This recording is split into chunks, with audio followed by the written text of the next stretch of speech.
Mordor to Hogwarts to Gotham, the nerds have come together to create a show for nerds by nerds. Join nerds doing nerd things as they talk about all things nerdy. Stay up to date on the show by liking the Nerds Doing Nerd Things Facebook page.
Hello everybody and welcome to the Wheels America Racing Network. We're all the way in Joliet, Illinois at the Chicagoland Raceway, and it is for the Elite Performance 200.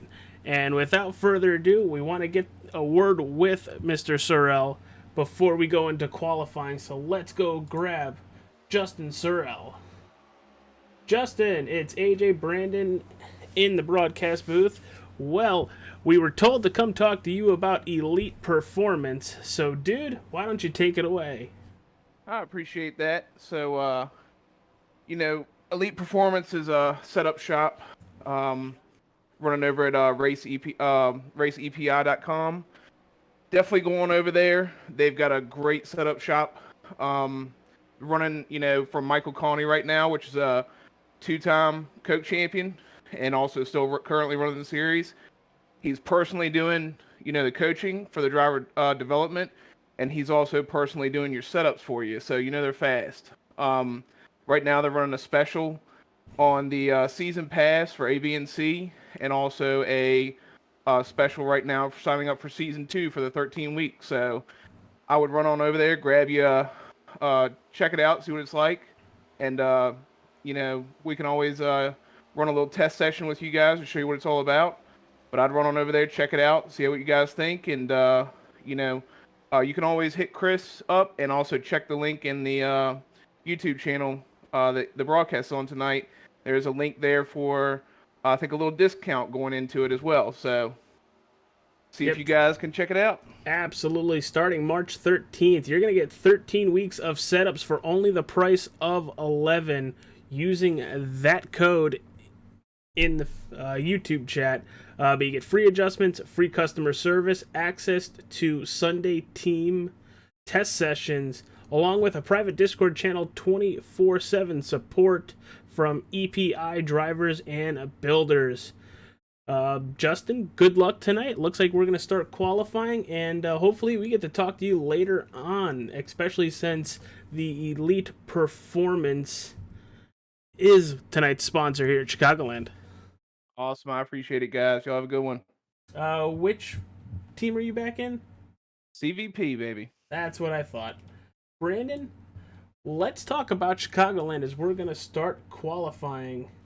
You were with your team earlier. Talk about the track and how are these drivers going to have to get around this 1.5 mile racetrack? Well, yeah, I mean, good afternoon, folks, or good evening. Yeah, so we are at Chicagoland tonight, and it depends on the setup. But with Chicagoland, it just depends on the track temp, like we always talk about every week, the amount of grip that's in the track. So this week, or tonight, I should say, it's gonna be really, really hard to pass, especially on the short run. Everybody's kind of just really, really aggressive. I think as the run goes on, you might see some passing on the middle to low lanes. Unfortunately, I don't think there's going to be a lot of high to the wall passes like we kind of saw Larson and Kyle Busch, Christopher Bell. They like to run the high line here the last time we ran here. But I don't know if we're going to see that, but I think overall we're still going to see some great racing, some great strategy, and I think these guys are going to put on a good show.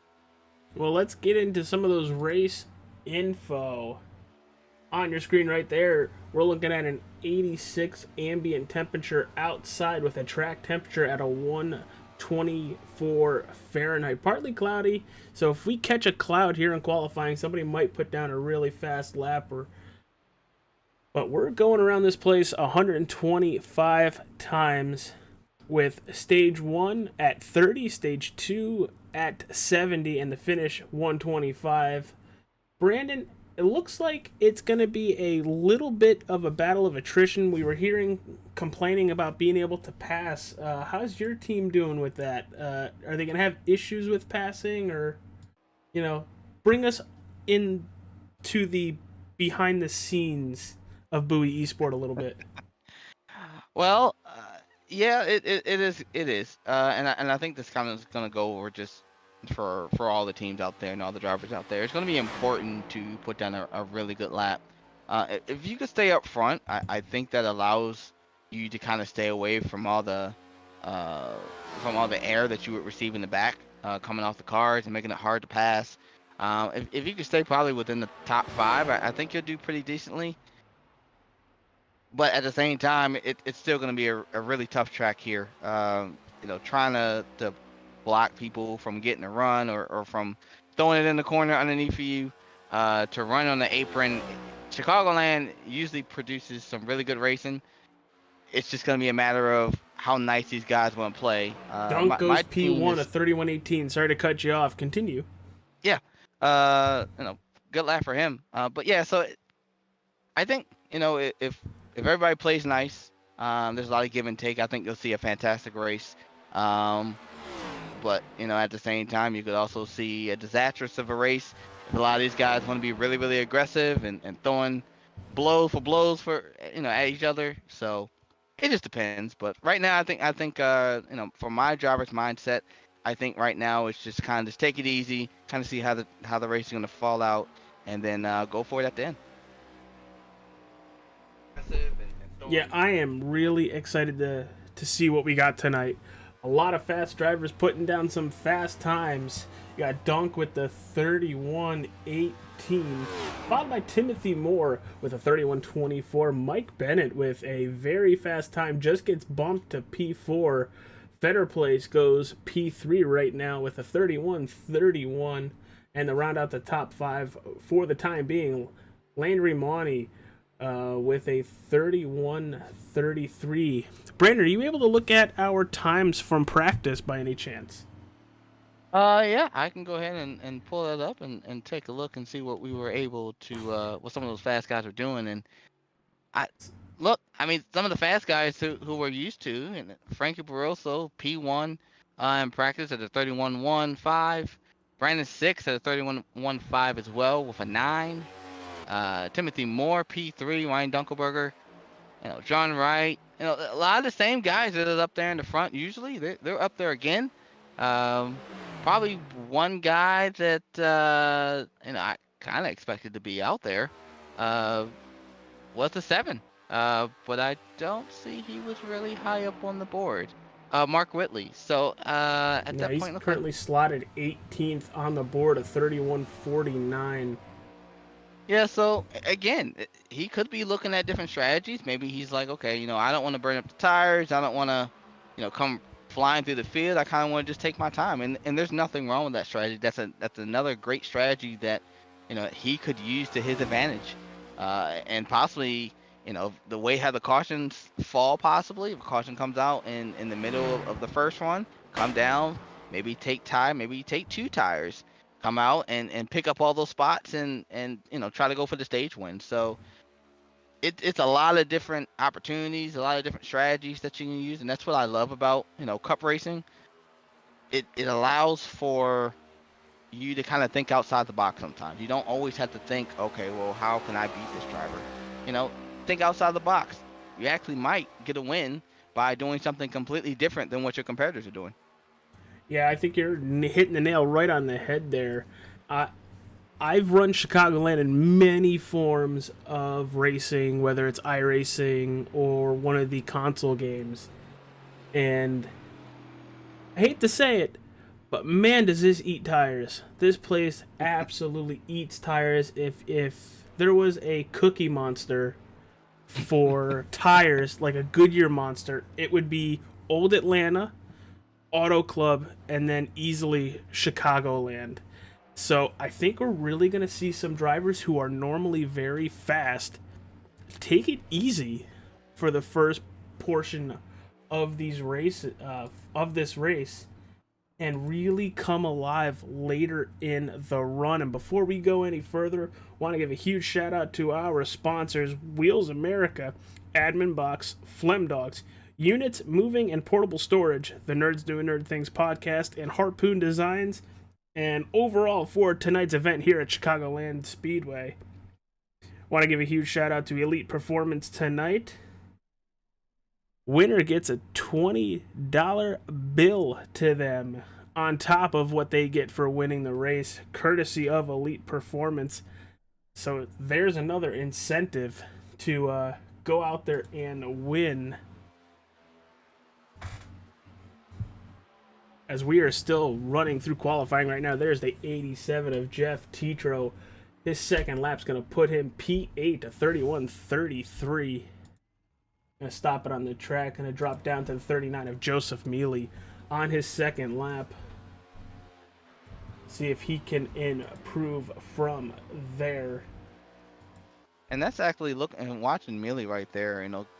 It's everybody's whole point is to try and hit that white line. If you can hit that white line, you got a really, really good lap. P12. But if you missed it, yeah, and P13. P12, I lied, because Barroso goes P4. And if you can hit that mark and hit that white line, man, I mean it's a everything lap. But if you just miss it, and as you saw him, he just barely missed hitting the bottom, and he slots in 12th. So if he hits the line and hits the bottom, really good, he probably gets a top 5, maybe even top 6 as far as a lap there. So hitting your marks is going to be everything here. It's going to be, really, really important to make sure you don't overdrive. Like you said, this track will eat up some tires for sure. And, if you can protect your tires, save your tires, that'll give you the opportunity, as we're watching Millie do a burnout in the middle of the track. Good thing they don't take these tires over to the race. They get 4 new freshies. Exactly, but you know what? His sponsor is getting a lot of sponsor time. So well, he's the only car on the racetrack. yeah. So, but yeah. So if these guys can hit their marks and do what they're supposed to do, they'll be there at the end. But it's going to be important for them to be careful with their tires and slipping the tires. And if they can do that, hey, they got a great chance to win. Well, he could blow the motor right now and then be good. But we are going to the grid. Let's give it to you. You're starting at 20 when we have, I think, 37 people here at Chicagoland Raceway. Let's see if it'll grid it for us. Yeah, kind of. Starting first, Jonathan Wright in the 04 Ford. Second, Ryan Dunkelberger. Third, Timothy Moore. Fourth, the 12 of Frankie Barroso. Brandon Six is going to start fifth. 6 goes to Kenny Reel. Brandon Fetter place in 7th. 8th, it's Mike Bennett. Jeff Tetro in 9th. Landry Monty in 10th. Brandon, take us from 11 to 20th. We got the 99 of Brian Tagg in 11th. The 51 of Josh Larson in 12th. 39 of Jocelyn Mealy in 13th, as we saw him doing an amazing burnout with the only car in the track at the time. Number 65 of Mitch Diamond is P14. Number 3 of Ryan Pasoko is P15. The number 2 of Brandon Shelton is P16. The 27, the number 27 of Justice Sorrell, we talked to him earlier about the EPI sponsor, is P17. The 14 of Robert Babcock is P18. The number 45, Jesse Ertman, is P19. And the number 16 of Edward Marshall is P20. Now, before we get going tonight, Brandon, just talking about practice and qualifying, if there's a driver in this top 20 or the whole field that has surprised you, whether he's up really high or down really low, who's it got to be? Because for me, it's that 74 of Timothy Moore, all the way in 3rd place right now. And, we see him by the end of the race move up. We never really see him start this far up. So I'm really excited to see what that 74 does. Yeah, I would actually agree. The 74 putting down the P3 time, I think that's pretty sporty right there. I look for him to put down some really fast laps there. So you have him as a surprise, but also another surprise would probably be the number 9 of Nick Silver, being way back in 31st. He ran the truck race on Tuesday, won the stage, and actually had showed possibility of winning, but looks like some strategy kind of didn't allow him to do that. But see him way back there, I'm gonna say either he hit the wall or he's just not very fast. But I'm leaning toward he tagged the wall, so probably didn't get a good lap there. Look out for him to probably come back through the field and end up in that top 10 for him, hopefully before stage 1 ends. Before we go green tonight, you guys saw it flash on your screen. Hit that like button, subscribe to the Wheels America Racing Network. I'm AJ Capola. That is Brandon Bowie. We're about to get this party started. Chat room, I see ya. Hit it up. Let's talk to ya. Pace car's about to make that left-handed turn onto pit road, diving for cover, and we are about to get the Elite Performance 200 underway. Green flag in the air, and we are a go. Brandon Bowie, Jonathan Wright, your front row, heading down into turn 1. These boys actually had a great restart right there. Holy cow. I'm honestly surprised they're still side by side. It looks like that outside lane with the 26 is going to come out the victor. We're 3 wide for 3rd. Yeah, these boys are so far they're putting on so far it's clean. I don't see any tagging or hitting. It's just keeping it clean, and that's a good sign from the rest of the race. So far, so good. And look at that, how that outside lane, very dominant there. You got the 26 of Dunk, followed by Kenny Real using that outside lane. And they got Frankie Barroso, now migrating to that third position. So everybody so far doing pretty good up in this top 5. Kenny Real is up 4 positions in just 2 laps. I will say, using that apron to cut the track, you can get away with that just a tad early on in the run. Once you get about 20-ish laps on those tires, you do not want to touch any sort of apron. And Bowie, I'm getting word that 2 drivers went down pit road for penalties from Homestead. What do you got for us? Yeah, I'm hearing Ryan Pasoko and Graham are actually the 2 drivers that are serving drive-throughs from some penalties that happened at Homestead. So it looks like they're going to be serving their penalties, and hopefully it doesn't completely ruin their day. They're able to kind of make it up, and they got plenty of time. They just can't go a lap down. They got to stay on the lead lap. They got to push. The first stage is to lap 30, so it's not a short run, but it's not a long run either. So they as long as they can avoid from, well, I probably should say they are going to go a lap down, but if they can avoid from going down multiple laps, it won't be the worst day. Yeah, just looking at the Dunk camera right in front. They are right in front and closing in. Right now, your race leader, Ryan Dunkelberger, followed by Kenny Real. Then you got Frankie Barroso in 3rd, Timothy Moore 4th, Brandon 6th in 5th. That's going to be a mouthful. 6th in 5th.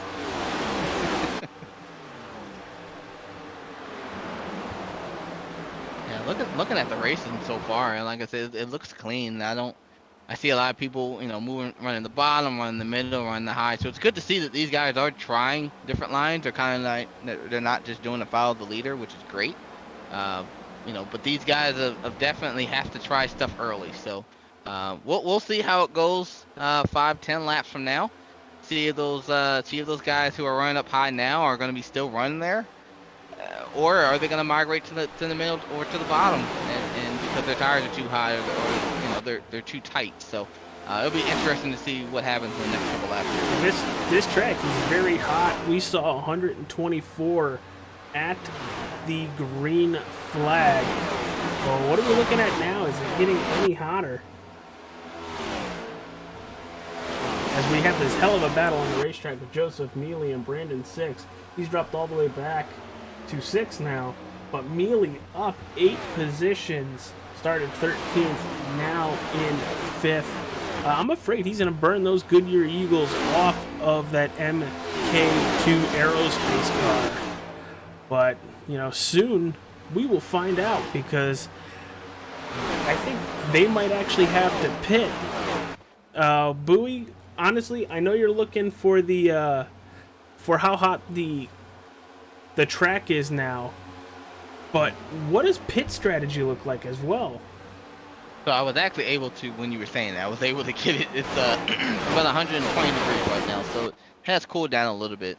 As far as pit strategy, I know it's about 10 gallons of fuel that these guys are having right now. So whether they can actually make it to the end of the stage, the way how these guys are driving right now, I would say they're pretty confident they can.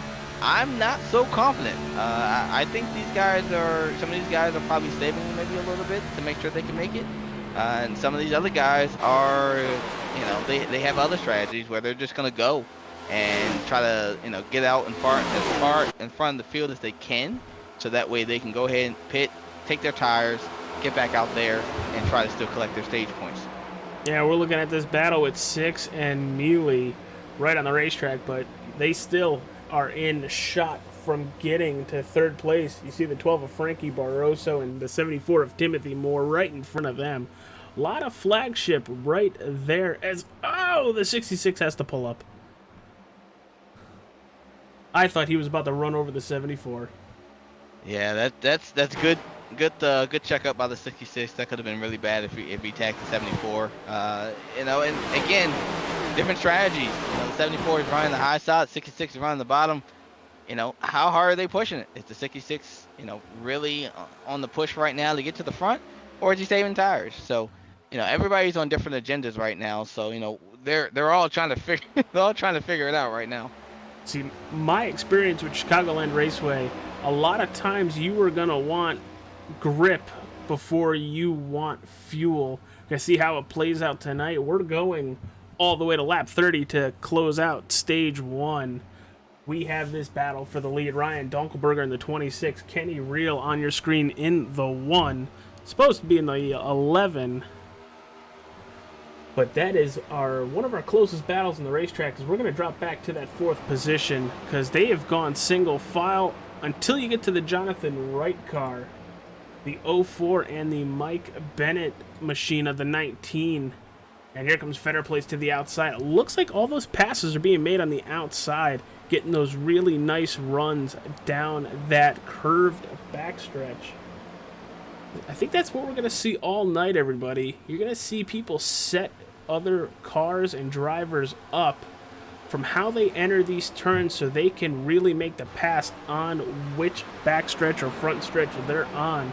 As you're going to see the 04 and the 65 of Mitch Diamond stay to the high side, and let's see if he's going to get this really nice run out of 2. Yeah, and that's honestly, that's what it's all about, right? You know, Ooh, you're going into the nice corner, and you're trying to set up these guys, you know, but you only can do one at a time. You know, this is not Daytona or Talladega or the new Atlanta, you know, where you can pick off 3, 4, 5 cars at a time and, you know, on the straightaway or in the corner. You know, you're going to have to settle down, process what you're actually doing. At 19 and the 04 just about collide. They might still do it again. Tight. Oh, he wiggled. Good save though. Wiggle, wiggle, wiggle, wiggle. But yeah, you know, these guys, like I said, you know, they have to set up their passes. You know, if you don't set up your passes, you just throw it in the corner, and you might have something like that. You know, where you're tight and you're trying to stay off the guy, but you know you've misjudged how far you can go into the corner. So you're going to see a lot of that, and in order to try to get passes by these guys. Better place on the inside of Bennett going into turn 1. They've got company. You got Monty and Marshall right behind them. We are literally 2 by 2 from 9th to 12th now. As I say that, it completely clears up. Move the 16 up. He's our second biggest mover of the race so far. EJ Marshall. Our first is Mark Whitley in the 7. It looked like the 16 tagged the wall coming out of 4. I don't think it was a big hit, but it's enough to possibly cause some a little bit of aero damage there. There goes Federer Place looking to that high side. Look for the run coming out of turn 2 again. And it looks like a lot of these guys right now, like they're starting to struggle. They're starting to have problems hitting the bottom properly, and this is where you kind of see some of the cars start to kind of wash up into other cars or wash up the track and tag the wall. These guys are pushing it from what I'm seeing right now. I really don't see anybody really saving anymore, so it'll be interesting. Oh, and we are under caution. Uh-oh. Let's go back and take a look at this. Oh, we got Jesse Erdman sideways. Let's see what caused that. Looking for the 45 here. Oh, it looks like he's just going to get loose and lose it on the front stretch. Oh, that was close. Oh, it looks like he was way loose. Almost Yeah, that the high whole line. turn 4. Here it is. The 45 on your far right. Ooh, kiss the wall. Tried to save it. Well, that Toyota Camry doesn't look like it has a low. It would have if that car hit him. Yeah. Doesn't look like he's got a lot of damage. No, it looks fairly clean. He might be okay.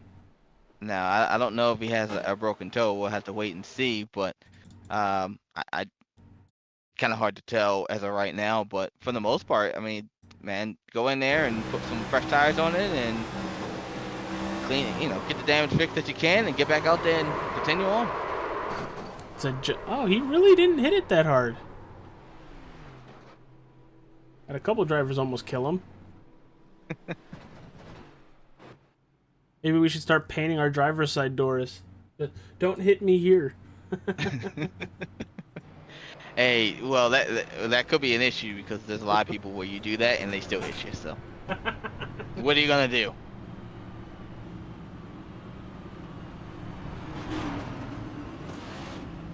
All right, so I didn't really see a lot of people pit there. It looked like a lot of people stayed out, which actually is a little bit surprising. I'm kind of surprised a lot of people didn't come down pit road and either take 2 tires or, just change up the strategy at all. It looks like we are looking at the choose car. Yep, I had the wrong lap. Yeah. I thought it was Not time yet. to choose. One more lap, I believe, from what I'm hearing, then they'll be ready to go. Oh, hey, it's Mr. COVID-19 Emery. What's going on, dude? Glad you are feeling well enough to come chat with us in the Facebook chat. Keep resting, dude. Brandon and I both miss you very much. We miss that very radio-esque voice that you have. But, dude, seriously, get better. We'll see you hopefully next week. And, yeah, keep riling up the YouTube chat. Be the hype man. So I did want to give a little bit of data to our fans listening. I actually have some data, and based on what I was seeing or what my notes are telling me here, the fastest car on the track was Ryan Dunkelberger. Yeah, I have him the fastest by 0.07. Is that correct? Time give to or choose. take, yeah. Dunk's gonna take the inside. So's Barroso. Not Barroso. Brandon 6. Brandon 6. Some of these cars look alike. Hopefully we don't have another issue from Tuesday night where Steve Tucker in the choose vehicle needs to go to a backup. Yeah, more than likely they had to go to a rental place and go rent this car out, and they had to get it wrapped, and well, as that was a little close there. Vanderplatz literally did the Tom Cruise buzz the tower. But yeah, so there was a little small incident in the truck race, and the main choose car got a little damage. That wasn't a little. It was a little bit of ways to die. But they were able to get it, like I said, able to go out and go get a rental car, rewrap the rental car, and we're Gucci. We're back in business.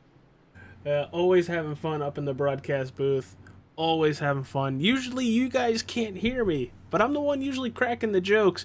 And when Brandon or Emery just mute themselves, they're usually laughing their butt off. But taking a look on how the choose went, here's your inside lane.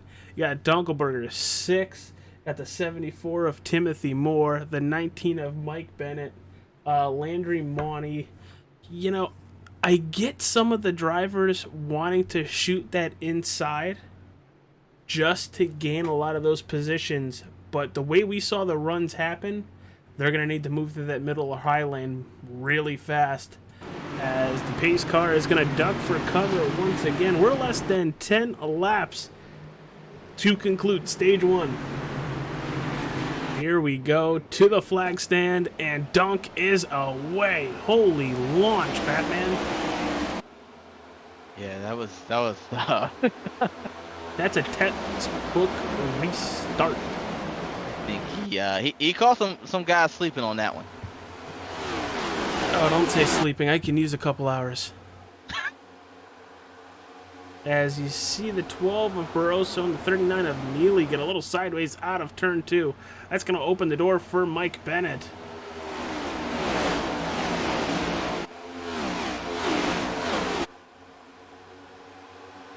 As here comes the 19 to the inside of Mealy.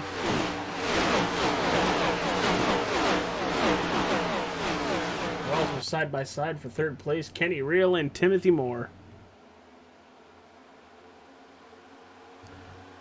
These guys are really pushing it now. They know they have less than 10 laps to go, and they're just trying to get the best finish they can for the we're about to see 3 wide. I thought we were about to see. Oh, the 7 Mark Whiteley in the wall. He dodged just a little kiss. Yeah, but he is going to lose a couple positions here. Going to drop possibly back to that 14th position. No, Feder Place is going to leave him a spot there. A lot of give and take from these boys right now, which is a good sign.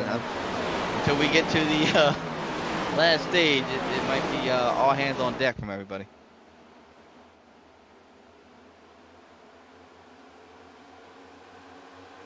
Great racing so far. Nice, clean, fair. Absolutely. I'm a little curious on why a lot more drivers didn't come down and take tires, but I feel like with how bad this track burns them up, they want to save a pair for late. Look at the 16 and 28 were banging doors coming out of 2 there, but looks like all good. But that was almost a little sketchy moment. Almost. 28 is still going backwards as Feder Place goes around the outside for full M&M style.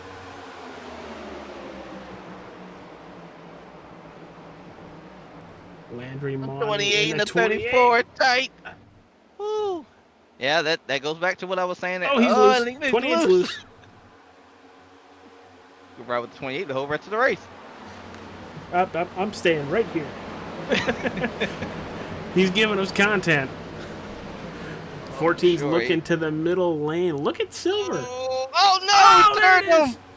Oh my God! Wow. And that is most likely going to end the stage, and Ryan Dunkelberger is going to win stage number 1.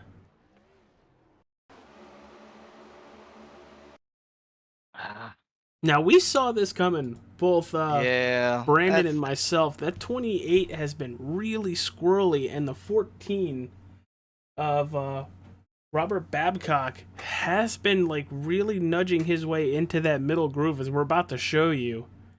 Here it is. Gonna zoom it out from the 14. Here it is. Oh, a little bit of a netcode there. Yeah. Nick Silver's gonna get involved. Yeah, and he's just an innocent bystander, and honestly, being back. The further you go in the pack, the more likely you are to get caught up in somebody else's mess. So, kind of sucks for him. Hopefully, it's not too much damage. He can continue on. But yeah, the 28 looks like it was just struggling on, just keeping it on the bottom. He was running in the middle, and just washed up just a tad, and it was enough net code where it just turned him. So yeah, hate to see it. And we got pit stops. All right. Now the interesting strategy. So now these guys are pitting a couple laps earlier, 2 laps earlier than the stage end, technically, or 1, I should say. But that 1 lap can mean everything. So let's see what these boys. Oh, the 74, 74 completely missed the pit box there. Oh, had to back so up did the twice. 12 a little bit. So we're gonna go to a very fast commercial. When we return, we're gonna talk with Ryan Dunkelberger.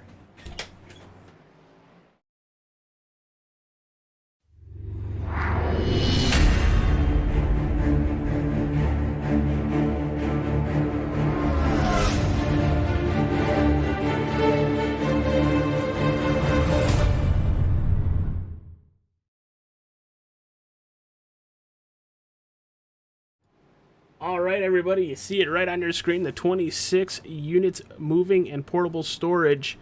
It's time to talk to Ryan Dunkelberger, winner of Stage 1. Ryan, you got us? I got you guys. Hey, man, that was a very convincing Stage 1 for that 26 car and yourself. How's it feel? And now that, we're starting Stage 2 and it's a little bit longer, what's going through your head here? Not sure. We're gonna see if we can make it. I'm pretty sure there's gonna be maybe a caution or two, so kind of gonna bank on that, but still watch our fuel and at least try to make it to the end there. Car's super tight. It's terrible. I really wish I wasn't behind anyone. I feel bad for six there. He was a little bit faster than me there at the end, and I'm pretty sure if he had clean air, he probably would have just driven away from me. So it's going to be interesting. I think tires are a big factor, but I think in the second stage, fuel is a bigger one. Brandon, you got anything for our Stage 1 winner? Yeah, you said it was really tight out there and it was hard to pass. What's your strategy going forward, if you can talk about it? Is it to try and make it for the next one, or is it just to go like hell and just go ahead and pit and get your tires and go back out there? What's your idea? What are you thinking? I think the goal is to make it without stopping. I don't know if that's going to be possible if we don't get a yellow here or not. I was close in practice, did a couple practice runs, and I felt like I could get to 33 with saving, and 35 was maybe a little bit of a stretch. So I'm hoping for a caution here, and I think everyone else is too. All right, brother. Well, we'll send you back, and good luck the rest of the way if we don't talk to you. Perfect. Thank you, guys. All right. Bowie, we are Stage 2 bound, and it has been an amazing event so far. Looks like Dunk ends up taking the outside this time, and that's going to move Frankie Barroso to P number 2 on the inside. If I was the number 12, I would try to have the best restart of my life. Because we know that outside coming out of turn 2 is going to be a slingshot by everybody on that inside. Yeah, it's going to be really and extremely important to get your tires, clear, get your tires enough grip so that way you can get a great launch on this restart here. But it's still going to be difficult trying to grip up and go. But I think these boys know. They know how important it is to get out in front. Ryan talked about it, and how Six was a little bit faster. But we'll see. These boys are playing nice right now. Yeah, sooner or later that niceness is going to have to stop. But it's Stage 2 time. Dunkelberg is going to take us to the restart, and there he goes. Excellent start. Brandon Six on that outside with another excellent start. Let's see what Barroso and Jonathan Wright can do from that inside lane.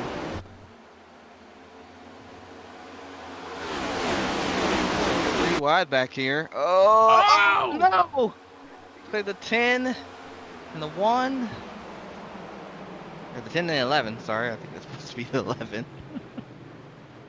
Oh, man. Saw that on the back end of your screen. Oh, okay. Oh. Does 7 get involved with that, too? I had to go back and look here. Here it is. From the blimp view. I don't think he 3 wide, him. 3 wide. Ooh, little bit of contact between the two. Yeah, it looked like between the 11 and the 7. Looked like they did touch, and because of that, he kind of bounced up and got turned off the nose of the 10. But I mean, that's just hard racing. I don't know if I would be racing that hard, especially on the restart. But again, I mean, these guys know how hard it is to pass, and they're trying to grab every spot they can because they know if they can get in front, they can use their car to block the air from the guy behind them. So I get it. It just maybe just a little too early for that. Yeah, maybe a little bit too early. You're right. But fresh tires are at a huge premium. So I think for a lot of drivers, you got to make whatever moves you can before they all equal out. As we see a couple drivers coming down pit road, starting with Brandon Shelton, Thomas Meeks, Robert Babcock, Julio Villalobos, Kenny Real, who was in the incident, and also Isaac Balsamo.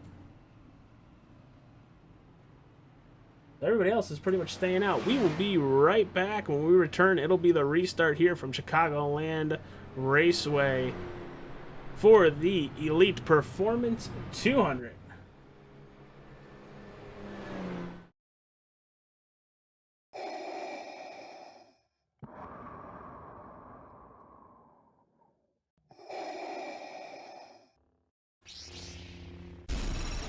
From Mordor to Hogwarts to Gotham, the nerds have come together to create a show for nerds by nerds. Join nerds doing nerd things as they talk about all things nerdy. Stay up to date on the show by liking the Nerds Doing Nerd Things Facebook page.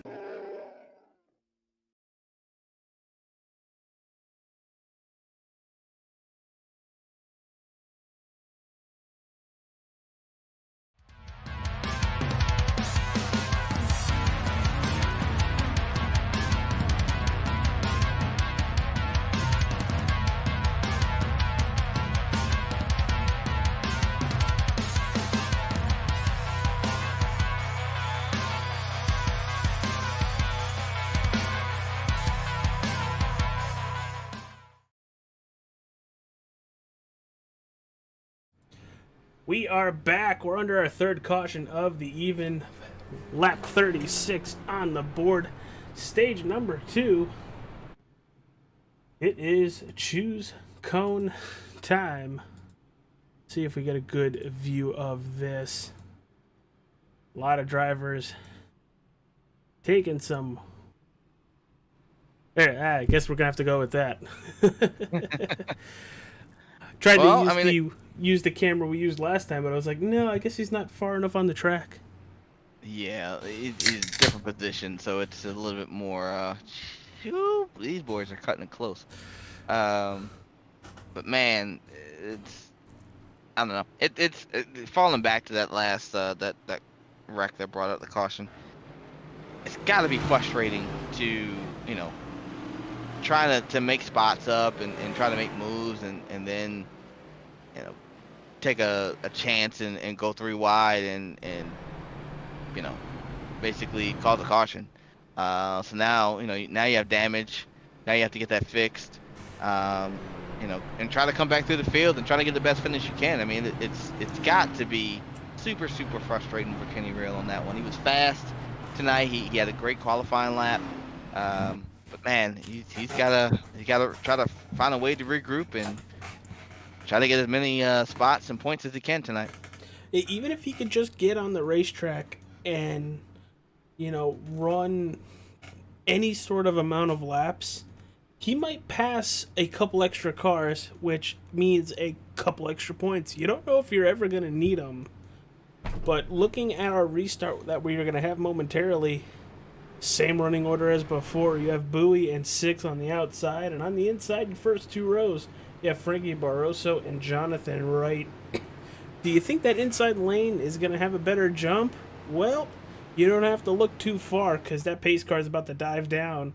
And we are going to find out if the number 12 of Barroso can stay with the 26 of Duncan.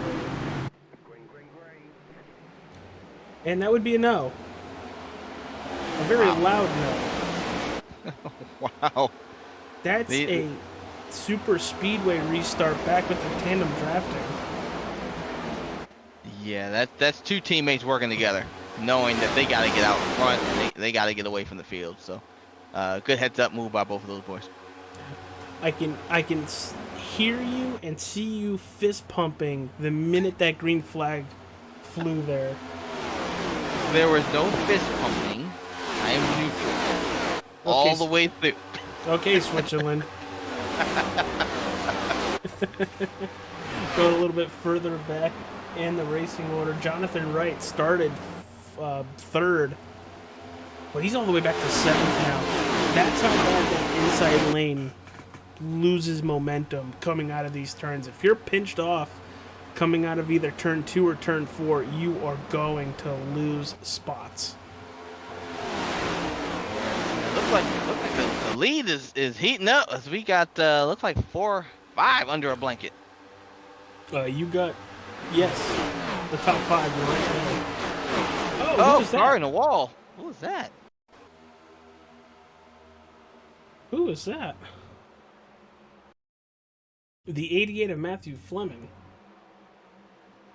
Did he have a problem on the restart? But we've done more than one Did his lap. car just go dun dun dun dun? He's moving. He must moving a little bit. Oh, maybe something broke, because he was riding the wall for quite a while. Okay. Yeah. Apologize that you're actually seeing the rewind, but we're trying to pinpoint when this actually happens. Let's actually go on board, because if it's a disconnect with any of his hardware, you're going to see it right in the steering wheel. So here it is. Fine so far.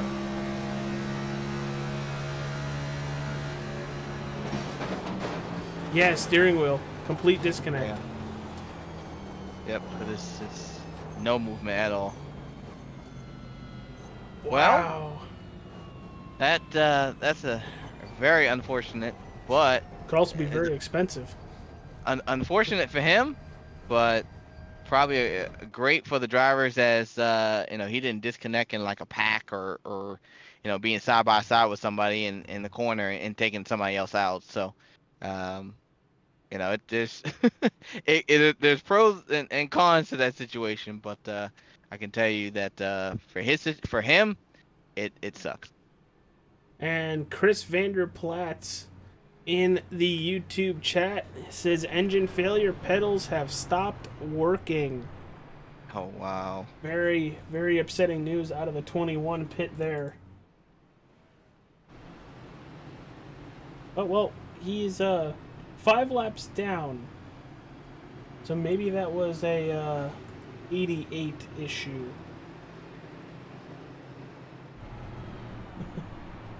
Man, that's the one thing about sim racing and racing in general on a computer. Where you would normally have tire blowouts and electrical issues and things and shocks break and things like that.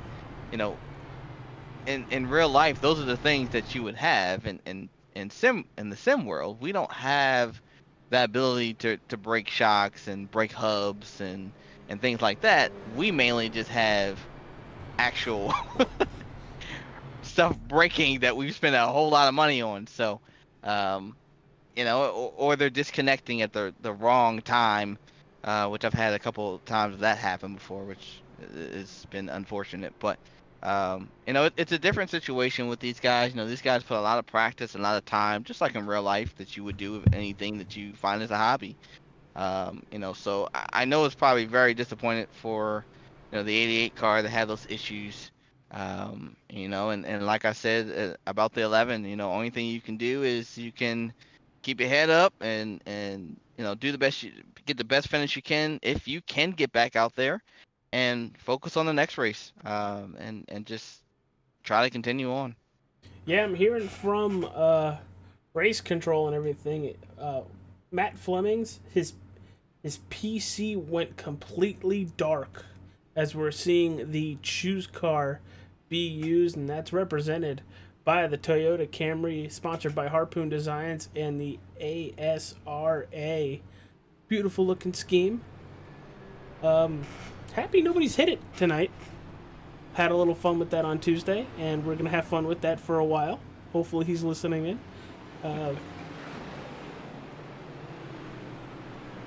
It's with him for life. Oh yeah, absolutely. Like if you ever make it on Fail Army, you're in trouble. I just gave myself an idea here. Uh-oh. That's not a good sign. Evil laughter intensifies. Internet computer failure. Had issues from the start, but thought I had fixed it. Gonna keep it parked so no further cautions get called. That's coming from Matthew Fleming himself via the YouTube chat. Damn, that sucks to see that. You know, even if you were having issues at the beginning, you were still out there. You're still running. I would assume you were having a decent time, and then just straight dun dun dun dun right into the wall.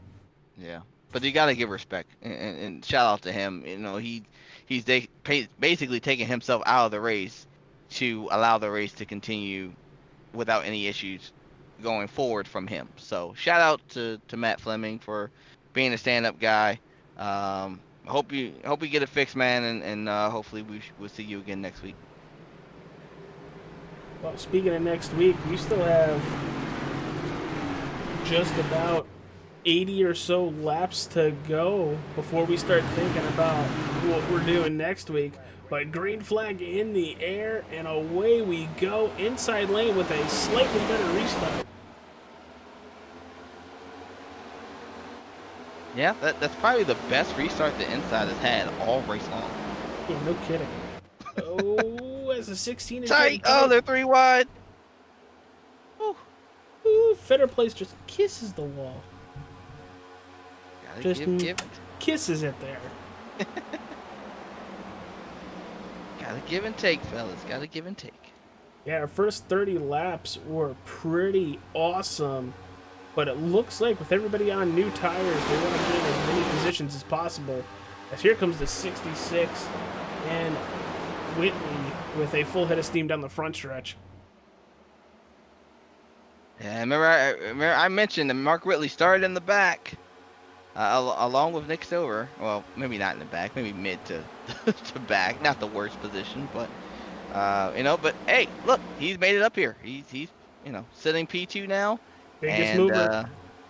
He's like you just said, the biggest mover, and he's trying to go for the front. And from 26 to second. We're gonna see some contact. Woo! And we've talked about the 66 and the 7. They definitely like to rough each other's feathers. So this is gonna be some hard racing between these two. All in good competition with the two of them. But looking at this battle for second, they keep doing this. Dunk is just gonna keep pulling away.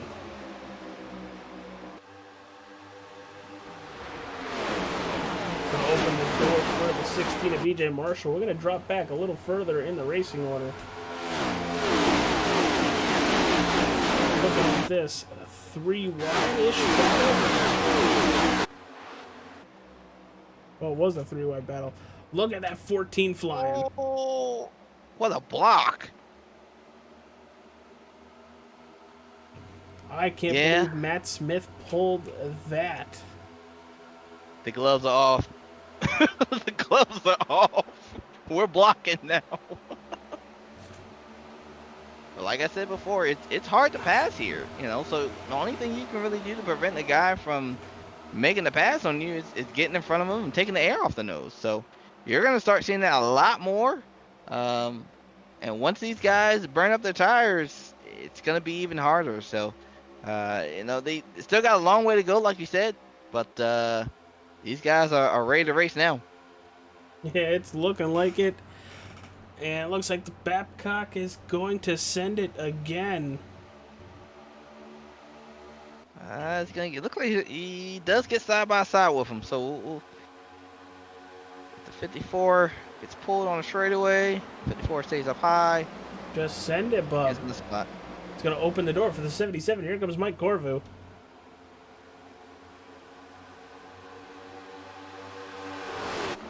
Yeah, we got battles all over the racetrack.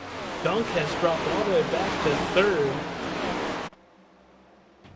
Behind them, you got Pasoko and Fetter Place.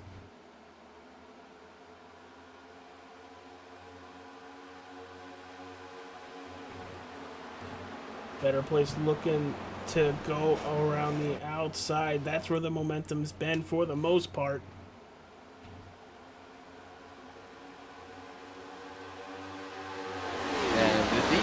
guys can. I mean, I'm gonna be honest with you. I'm not surprised that Mark Whitley is back up front again. I mean, to be able to come back, start from the back, play some strategy, make it up to the front. I mean, Ooh, Mitch Diamond kisses the wall out of 2. it's just a little bit. That's just a little Darlington kiss right there. He'll be fine. He'll be fine. Well, there's a slight issue with that, Bowie. We're not at Darlington. I know, but get my drift. It's just a little bit of just a little. I don't know what to call this track. It's not a Lady in Black. So if you're in the chat, come up with a new name for Chicagoland, since technically NASCAR doesn't race here anymore. But maybe we can, as a organization, we can come up with our little nickname. Well, I always used to call it the Ninja Turtle track, because when Nickelodeon. oh, yeah. Nickelodeon was always there. Oh, got tight racing. Wow, and this is for 6th, and then for 8th. These two side-by-side groups right here. You got the 3 and the 65. You got Pasoko and Diamond and Bolander and Smith.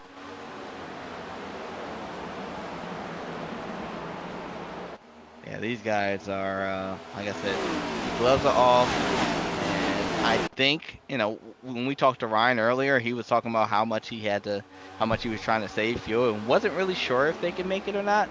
I think with all those cautions, I am going to say I'm pretty sure they can make it now. Brantley Rodden says it's a Chicagoland smooch. Ooh. That does Okay. sound... That sounds... Yeah. Put that on a t-shirt. I think that might work. The 14 of Babcock now looking once again to pass a couple more vehicles before he's passed by Mike Corvo. Still having a battle with Matt Smith here. Thought the 54 car left in the dust, but Matt Smith gets by the 14 again.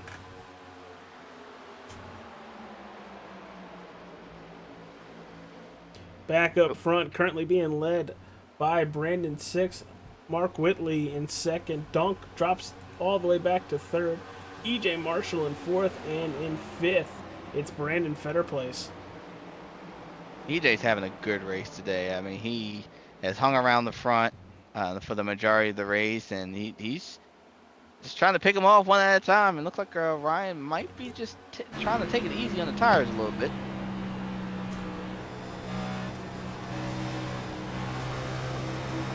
It sounds like it, the way he's getting on the gas, too. Oh, it's just a little bit loose. Just a little bit. All right, we're done talking about him. Not trying to curse him here. Happened last week a couple times. One of them was with you. Well, it happens. Actually, if we can go to the Nick Biddy and Michael Bennett, seem like they are having a heck of a battle in the back there. Let's take a look. They've There been it is. side by side for the past like 2 to 3 laps. They can't get away from each other. Well, here's where it's really going to help. Villalobos in the 78 looks to help the 32. But Bennett in the 19, no, it's not going to have the run. Now he's going to have to protect from losing another position.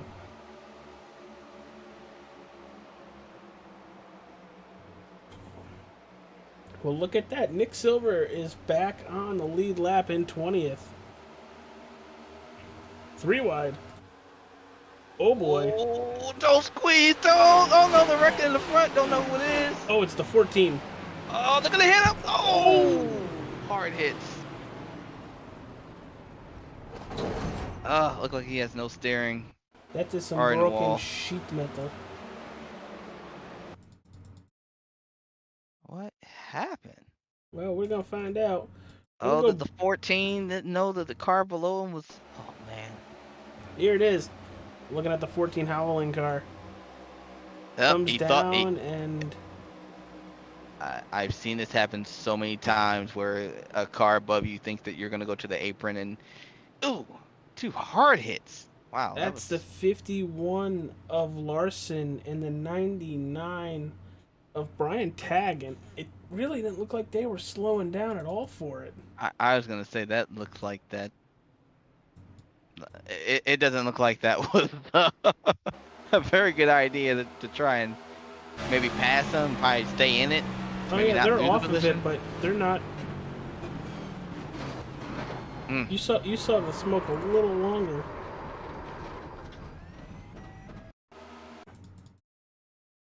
Let's see, back it up just a little bit. Cockpit view, and let's do Brian Tagg this time. Here it is. See the smoke, see the smoke, see the smoke. He's checking. Oh, okay. Okay, well, that explains that. And he's on the brakes, and more than likely he has a lot of rear brake in it. So when he got on the brakes hard, it's veered to the right, and at that angle, it's possibly he broke a toe. And at that point, you're just along for the ride. Yeah, You can that hit the was brakes as not- hard as you want, but That it's was not going to not slow a down. Chicagoland smooch. No, it was not. That was a slap in the face. Take the glove off and whoosh. I challenge you to a duel.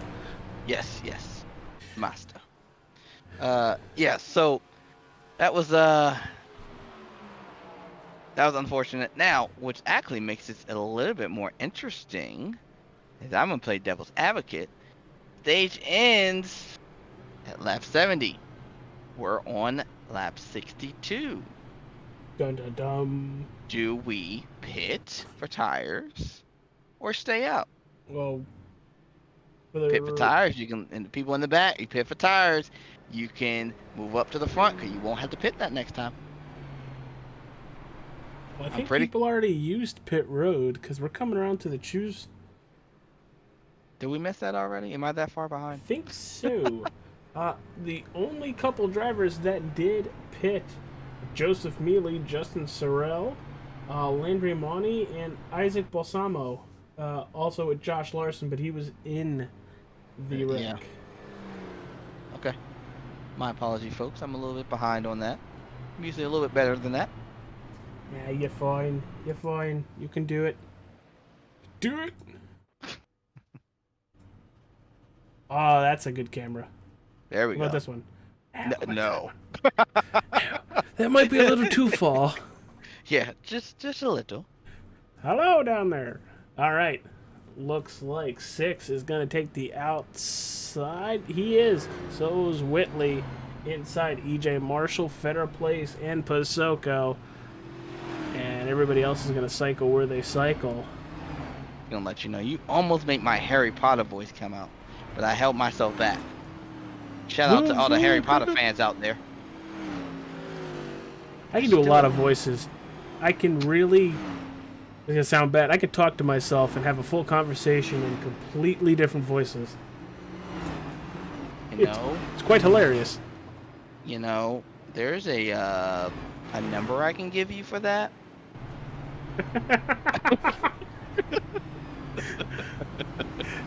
If you would like to talk to somebody about those issues, they'll be more than welcome to listen. Hey, nobody said they were issues.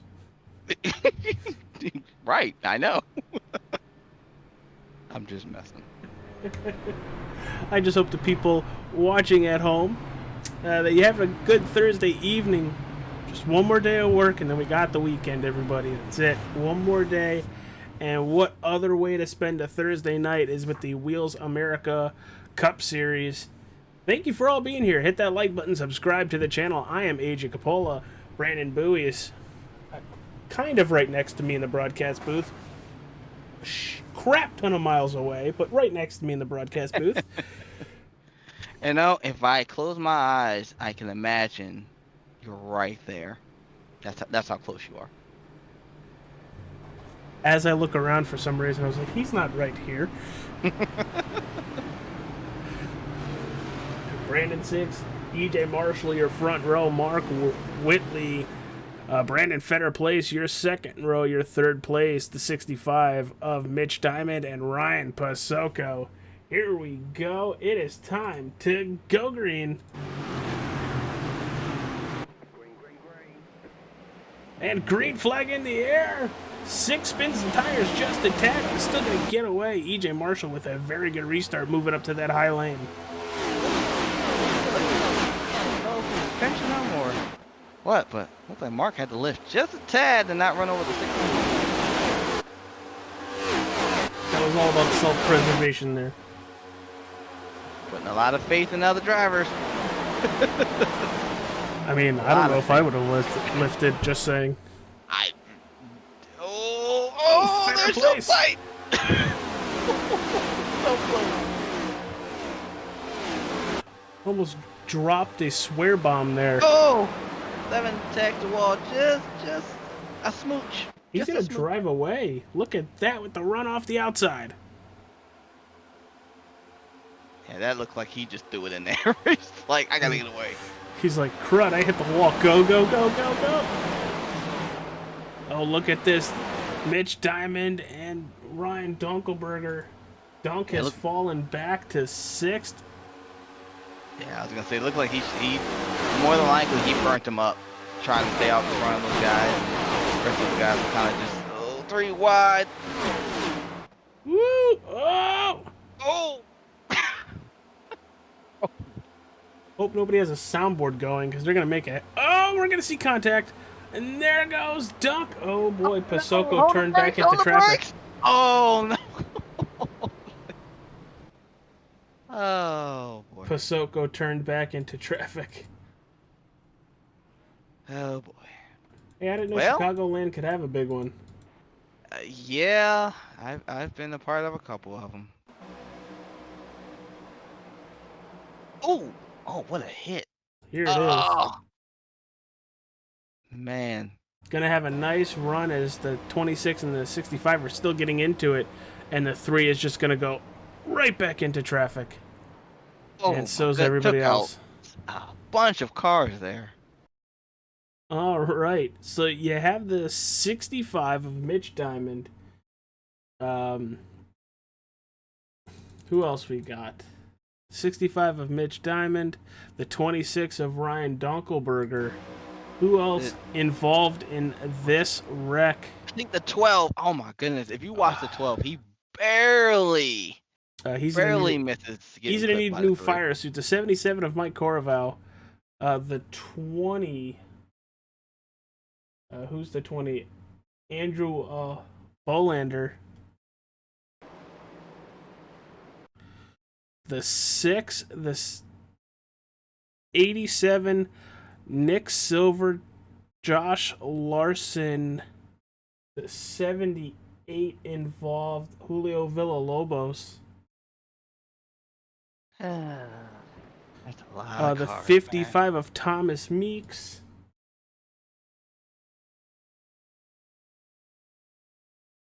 The 4. Oh boy. This is literally, if not half the field, Yeah. Jamie Graham. It's quite a bit of cars. Wow. Definitely quite a bit of cars. And to top it all off, that was the end of the stage.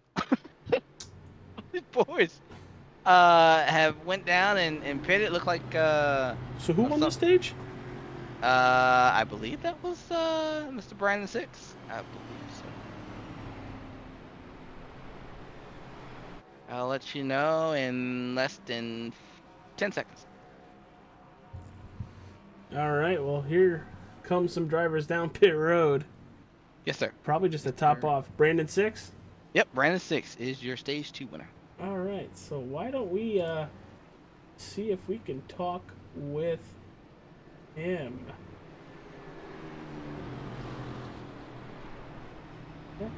I'll let you take first shots here. Take it away. Bowie, here's Brandon 6. Brandon 6, it is Brandon, Bowie, and AJ in the booth. You got us? Yeah, how's it going, fellas? Man, you guys are, I don't know if you guys are having fun or just taking swings at each other. So many cautions lately. on the 6th caution, but congratulations on your stage 2 win. Tell us how's the track out there? I know we talked earlier about how hard it was to pass. Is it still that way? Yeah, clean air is everything. Track position is going to mean a lot, especially when we get near the end and we're having to hot lap this thing. Track is actually cooling down, which is actually making that situation even worse. So as this gets more and more grip, it's going to get harder and harder to pass. Brandon, now that you have stage 2 in the books, you mentioned how the track is changing. It seems like the cars around you are also changing. How is that affecting your driving style as well? You don't really change it. Just kind of have to adapt with what's around you. The big thing with these cars is keeping the clean air on the front nose as much as possible. So if you got a car in front of you that's on the bottom lane, you just kind of have to run up maybe like a groove or so to keep the clean air on the nose to keep it turning. That's kind of the census about this car. So there's not a ton you can do if you're stuck behind somebody, unfortunately. All right, dude. Well, good luck the rest of the way, and hopefully we get to talk to you in just about 50 laps or so. Yeah, thank you guys. All right, Bowie. Ready to take it home to the finish here? Yeah. I'm wow. These guys out here are I'm looking at the broadcast. Looking at the broadcast and stuff. But yeah, I'm excited for what's to come. I mean, we've seen it. These guys are hungry. These guys want to go out there. These guys want to win. You know, they're scrapping for every position that they can grab right now, and it's I wouldn't say it's getting violent, but I would 100% say it's getting violent. So it'd be interesting to kind of see what these guys can do. It sucks that so many cars got taken out of that last caution. I mean, that was probably at least like 10 cars at some point got damaged. And that's just, a hard fall for them. So. If you had any instance of seeing if this race is getting violent or not, that last caution had about 13 cars in it. Man. That was a plate race style caution. And before we go green and start stage number 3 and go all the way to the finish, want to thank our sponsors once again, the Wheels America, Admin Box, Phlegm Dogs, Units Moving and Portable Storage, the Nerds Doing Nerd Things podcast, and Harpoon Designs. Harpoon Designs are on a lot of these vehicles throughout the whole field.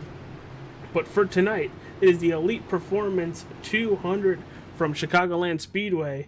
Thank you to them, and because of them, the winner is getting a nice, crisp $20 bill on top of what they're going to get. Can they just pass it to me? I'll keep it warm for you guys. Polish it off. And here we go. Joseph Mealy is gone. That outside lane still the way to go. Yeah, absolutely. I don't know what it is with that outside line. There's extra grip out there or something. I think you're able to hit the turn better.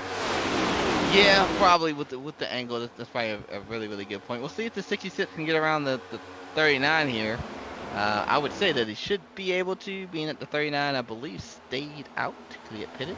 Yes, he did. He pitted on lap 61, so when the caution came out, he had just about 7 or so laps on those tires, and so he didn't burn another set. I'm assuming that's why the 39 stayed out. Yeah, so it'll be interesting, or maybe with the 66 and the 16 they just ride, along with the 7 as well. He's there too. He's gotten up front, and he has not left since. So we'll see. I mean, honestly, it's a new dynamic. With 13 cars and now out of the race. That shuffles the field up quite a bit, but not really up front, but the middle to the back of the field. So you might see some new players come to the front. Well, It's stage 3, so Bowie, it is time for your favorite part of each and every race. Ladies and gentlemen, boys and girls, it is time for Bring the Noise. Let's go.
Alright, everybody, we are back. That was Bring the Noise, powered by Harpoon Designs.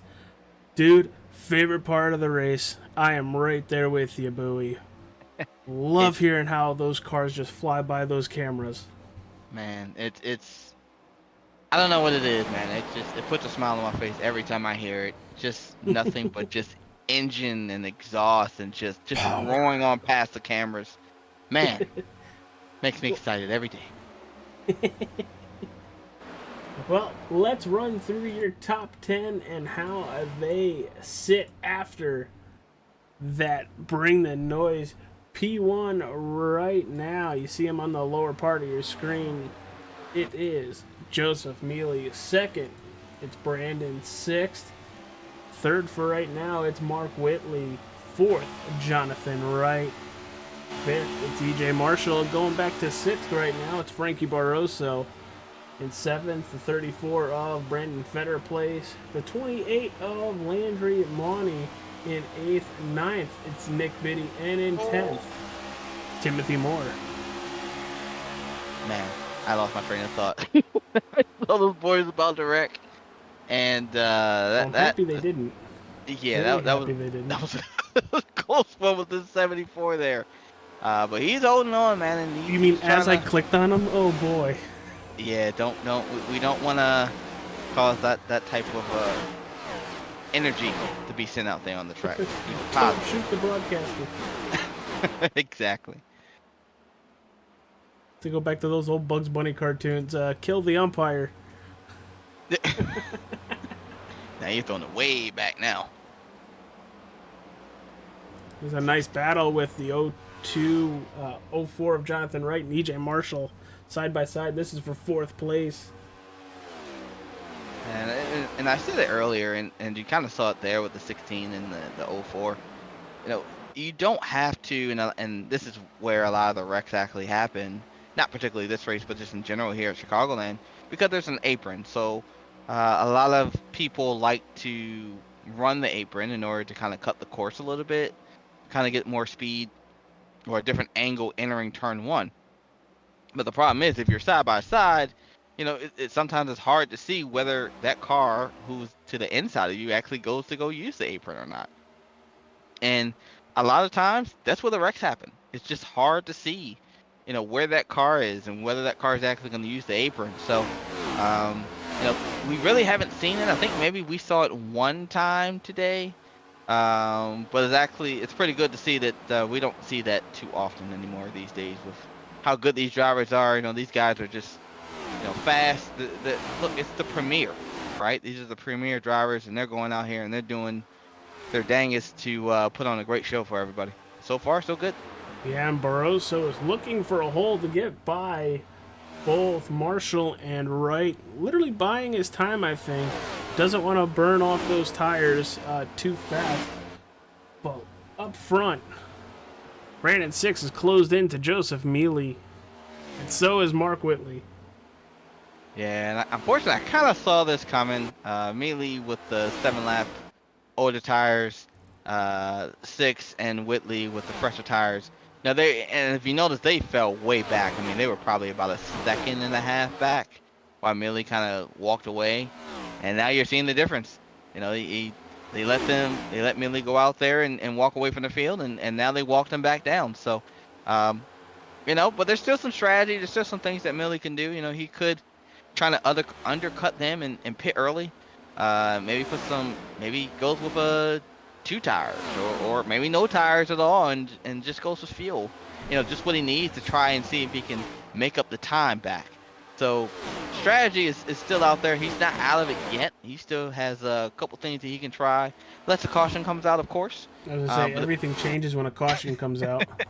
But if it stays green, he has a couple things he can try. So it'll be interesting to see what his strategy is moving forward. Here comes Whitley to try to take second place away to the inside, coming out of turn 4. Is he going to give it to him? Yeah. Yes, he will. Well, Whitley used the apron. Oh, no. He's not giving up. Stop by stop. That was a really good front stretch for the 39. Carrying that momentum on the high side.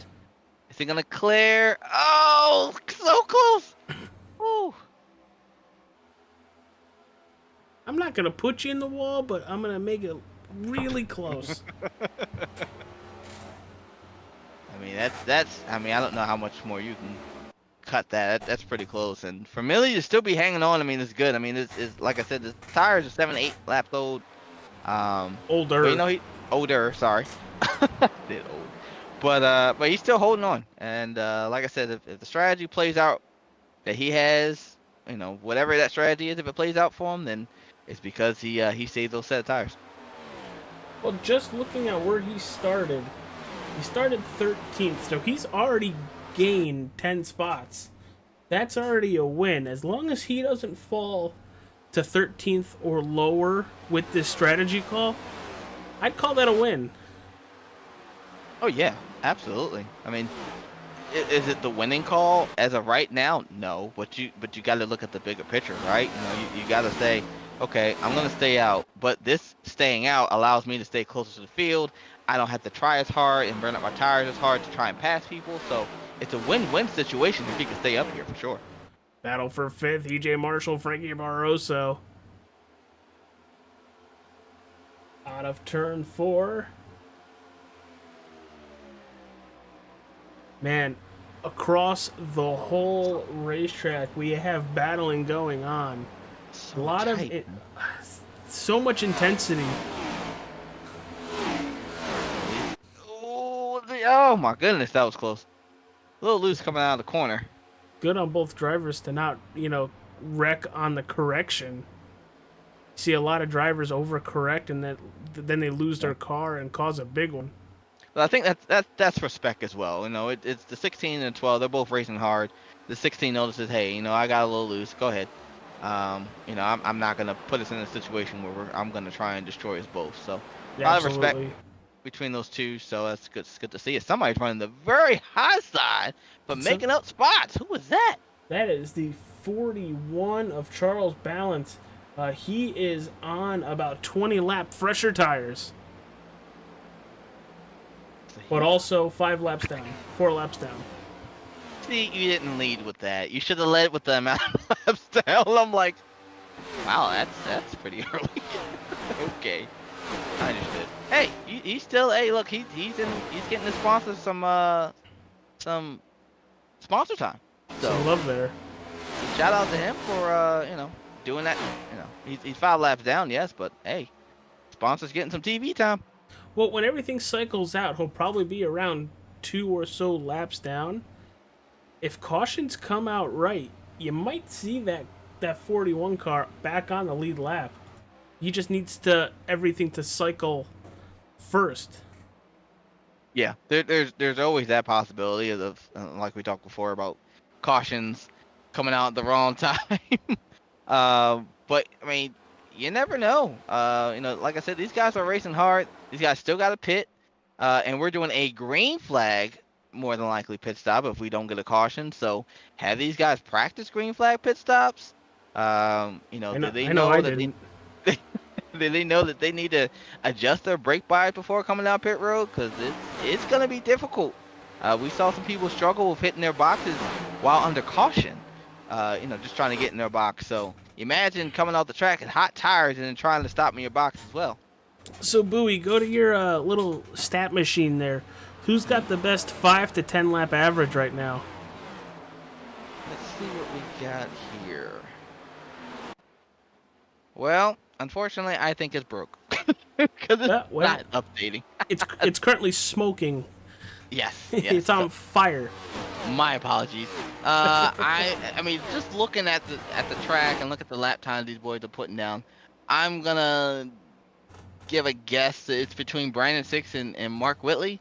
I think probably Frankie is probably a close, probably a close third with lap times, but as far as everybody else looks pretty much the same right now.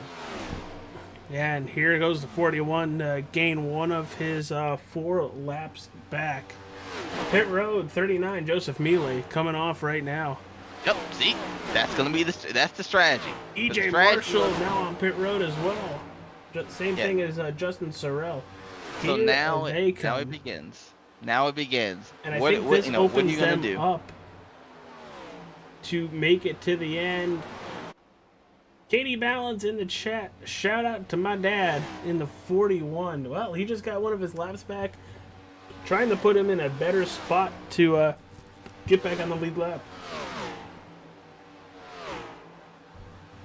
Yeah, so we got to keep in mind that the 98 pitted the 39 pitted on lap 98. So we need to keep that in mind and see how much time he's going to make up. Now, the way how this strategy works for him, as the 7 has passed made a pass for the lead. So the way how this strategy could work for the 39 is the caution cannot come out. It has to stay green. If it stays green, there's a possibility that Millie can actually be there at the end. As you can see, the 66 get loose coming out of the corner there, coming out of 2. So it's gonna be interesting. I'm gonna say I hope the caution does not come out. I want to see if Millie's strategy will work. I'm very curious. Here comes Brandon Sixth. All right, 25 to go. This is your money stop if we don't get another caution. So let's see. So we have to wait until 6 pits, and then once 6 comes out, we'll see how far ahead the 39 of Millie is. If Millie is anywhere more than half a lap to a lap ahead of the 66, I think it's going to be very difficult for the 66 to pass Millie. Or Mark Whitley at that. But coming out of turn 4 at the line, you already have the 66 rolling into turn 1 and 2. It's going to be a dead heat. Oh, it's going to be close. Millie gets in front of the 66. Not by a lot. No, he's still close by. Still close by. But he has, 2 laps on Millie? So I don't know if those 2 laps are really gonna 4 make that much laps. of a difference. 4. 4. Oh, I'm Yes, sorry. sir. Okay. Not 96 to 100. Okay. Okay. So then we have Mark Whitley, who pitted a lap early. As you just saw him at the bottom of the screen, he is didn't have the best pit stop because he is gonna be further back than Millie, and yeah, that's gonna be a lot further back actually. Yeah, he's sitting in 6th, almost 5 seconds back from Joseph Mealy. Yeah, so he's Mark is gonna have to work a little bit harder on his tires to try and make up that time.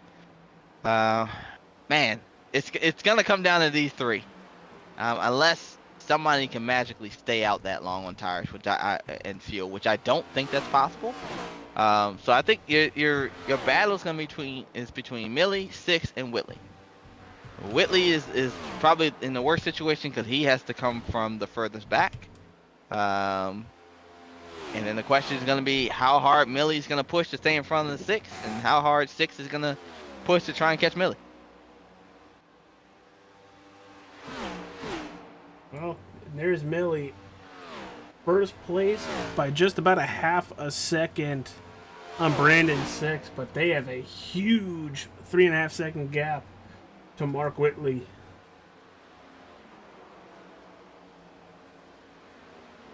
And Brandon Six, the fastest car on the racetrack that last time by. Not by much, but hey, gaining time is still gaining time. Absolutely. Alright, so let's see. Now, I don't know if I'll be able to do it, but I will give it a shot. We're going to try and go back and see. Oh, here comes the pass for the lead. To the inside, the 66. Side by side at a turn 4. Billy is not gonna give up. He's gonna put on a hard fight. But the problem is, as long as they fight, they're gonna allow Mark Whitley to come back to him. Yo, yeah, they are. Look at the 66 this. Oh! No! Oh! Brandon Six uses the 41 of balance as a pick to perfection.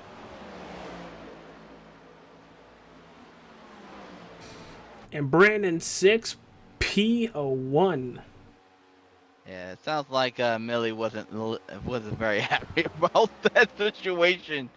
But again, it's not over. You know, if Millie can relax, cool down his tires a little bit, hey, he could still have something for the 66. We'll see. But unfortunately, it does not look like Mark Whitley is really making up the time that he needs. We're down to 19 to go.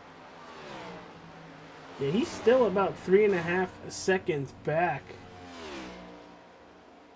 And even with all that, with Joseph Mealy, Mark Whitley was not faster than either of those two drivers that last lap. Wow. There's nobody really around him, so I don't know if maybe he didn't fill it up. Oh, that's not gonna help him either. Yeah, couldn't open up the turn completely. And I wonder if he's not as fast as him, I wonder if maybe he didn't fill it up with fuel, trying to maybe go a little bit faster with a lighter vehicle. But I'm not sure. I do know by doing that you are going to tighten up, but with the way how this track drove earlier, tightening up is not the way to go if you want to be fast here. So we'll see. Like I said, still 17 to go. We still have to see what happens with the 66 and the 39. So, and you never know. There's still time. Or caution, like we see here. Oh boy, let's see what happens. Mike Bennett. Oh, and he's going to turn the 4 back into him. And they're still going to wreck all the way down the front stretch. Oh, wow. Wow. Well, everybody, we are going to take a quick commercial break. When we return, we'll be back with the restart.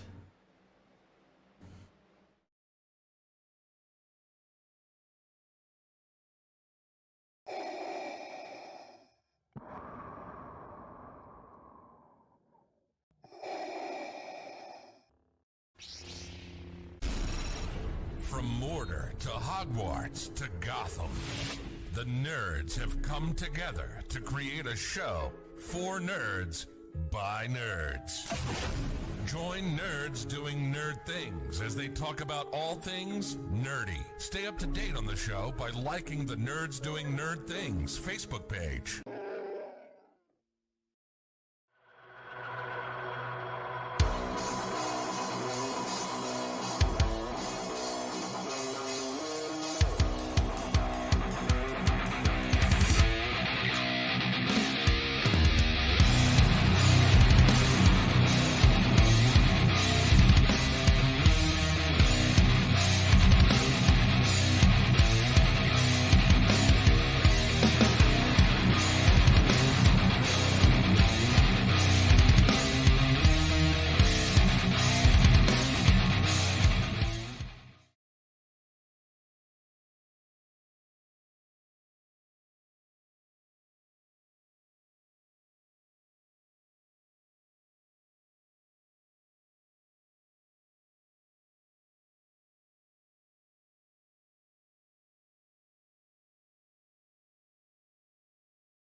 All right, everybody, we are back. It's almost time to go green. Where's Mr. Steve Tucker? There he is. Happy to see that Choose vehicle has made it through the whole race this time. Hey, it ain't over yet. Yeah, but I'm happy he's remembered to shut the car off and not sit in pit road with it revving completely out. Yes. If anybody remembers a couple weeks ago. That was a problem the last time. Yeah, we're equal opportunity offender here. We don't just pick fun at some of the drivers. The league owner gets it too. Absolutely, and he should. Hopefully it doesn't affect our paychecks at the end of the day. Hopefully not.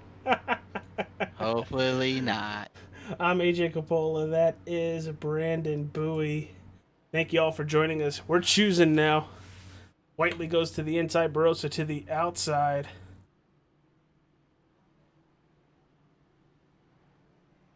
All right, so interesting stat here.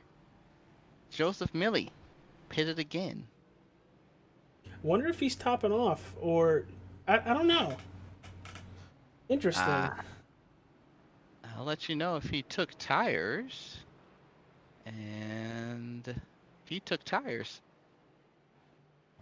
So he's going to have about 10 lap fresher tires on that car. Oh, and he's boy. the first car on fresh tires. Oh, boy. Well, look at Isaac Balsamo in the 10. He had that wreck earlier on. But he's on... He last pit on 95. So, he's going to have some old rubber on that car. Yeah, it's going to be... It's going to be important for these guys to make sure they don't spin the tires on the restart. Can Millie get there? That's gonna be the question. Can Mark, how hard was he pushing there? To try and catch those boys. Did he burn up his tires in the process of trying to catch them? You got Frankie Barroso sitting in P, or I guess technically P4 right now, on the high side. Behind the 66. He's showed a little bit of speed. Hey, can he pull it out? Can he pull it off here at the last minute? Well, here's the thing: you can get there, but can you make the pass? Exactly, and that's where it's going to be interesting to see what people are willing to do to win this race. So the gloves are off now, and as well as the pace car. Well, here we go. Green flag in the air, and 6 is gone. Man, that high line, I'm going to have to remember this for the next time I run Chicagoland. Restart on the high side. That's What do you mean? I'm never letting you leave the broadcast booth again. What the heck you talking about? Oh, no. Oh, Barroso making a move to the 66. He's going for it. Shoots the half to the inside, and he's going to make the pass. Here comes Mark Whitley taking second place away from Brandon 6. 66 is falling. Fast.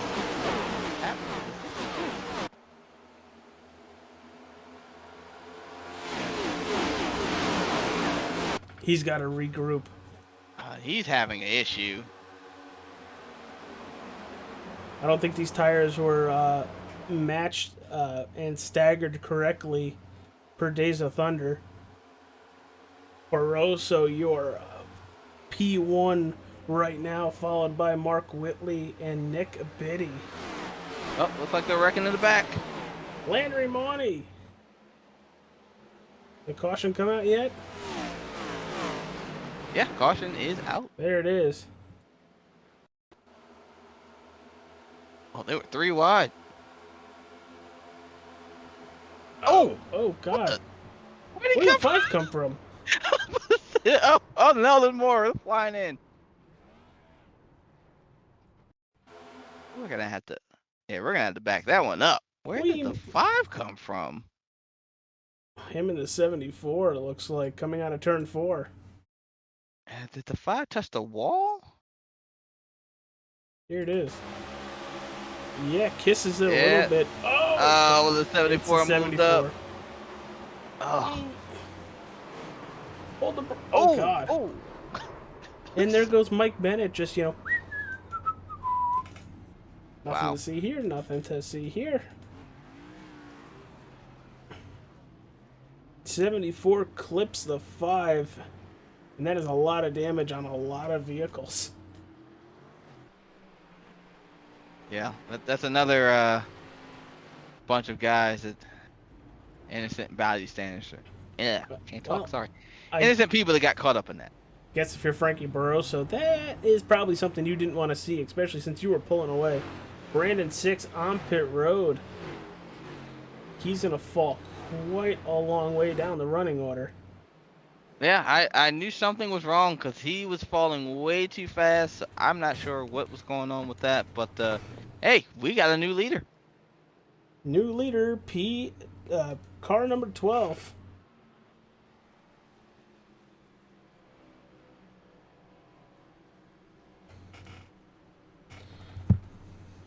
So, Bowie, we didn't do it yet, and we normally do it when we start stage 3. With under 10 laps to go, who you got? Who you think's pulling it off? Now that we've eliminated quite a few drivers. Yeah. I think if you asked me at the beginning of the race, I would have possibly said Nick Silver or Millie. But being that Millie's pretty far back there now. Millie's in 5th. He's still pretty far back there with 7 to go. That's in my opinion, that's pretty far back there. Cause like you said earlier, you can get there, but you got to be able to pass. And if you can't pass, if you're gonna struggle to pass somebody, it's just gonna be difficult to get around them. So, yeah. So earlier I would have picked Nick Silver or Millie, to probably get it done. Then the middle of the race, I was like, oh, okay, well, 66 is come alive. Maybe he'll have a shot, or the 7. Now, you know what? I really don't know because everybody's just dropping like flies. So I don't know who could possibly get done. I would say if the 12 gets a good restart, might be able to hold them off. Other than that, I don't know. Chad, who you thinking? I'm gonna go with the number 7, Mark Whitley. But then again, it all depends on where everybody's picking, and he's gonna take the high side, while Biddy goes to the inside, Brandon Shelton to the outside. They're just moving way too fast. I want to call them all out. Who you got, chat? Abby White is rooting for that 28. 28. Where art thou? Landry Monty, I think he was in that last wreck. Was running pretty well, but right now he's on pit road in 23rd. So Brandon 6, just for the folks trying to figure out what happened to him, I'm still not sure, but he is showing 18th. Is way in the back. He is 18th. P18. So, as we saw, people had technical issues with their chassis and their rig. It's a possibility. Kind of have been having the same issue there. I'm not really sure. I tell you what, if I'm the leader and I got issues like that, I am absolutely furious. So, it's got to be a crazy situation that just happens, and we all understand it in the sim world. So, but hey, we got the 12, we got Nick Biddy in the 32, Mark Whitley, Millie is back, man. We got a handful of drivers that can get it done. Yeah, I'm sorry. Millie... Let's not forget Brandon Shelton as well. He can also get it done. So hey, it'll be interesting. I think the top 5 have a chance. I think if you're further back, I think it's gonna be a little bit more difficult. Well, you bring up 6. I still wouldn't be surprised if he makes it to at least 10th. Just saying.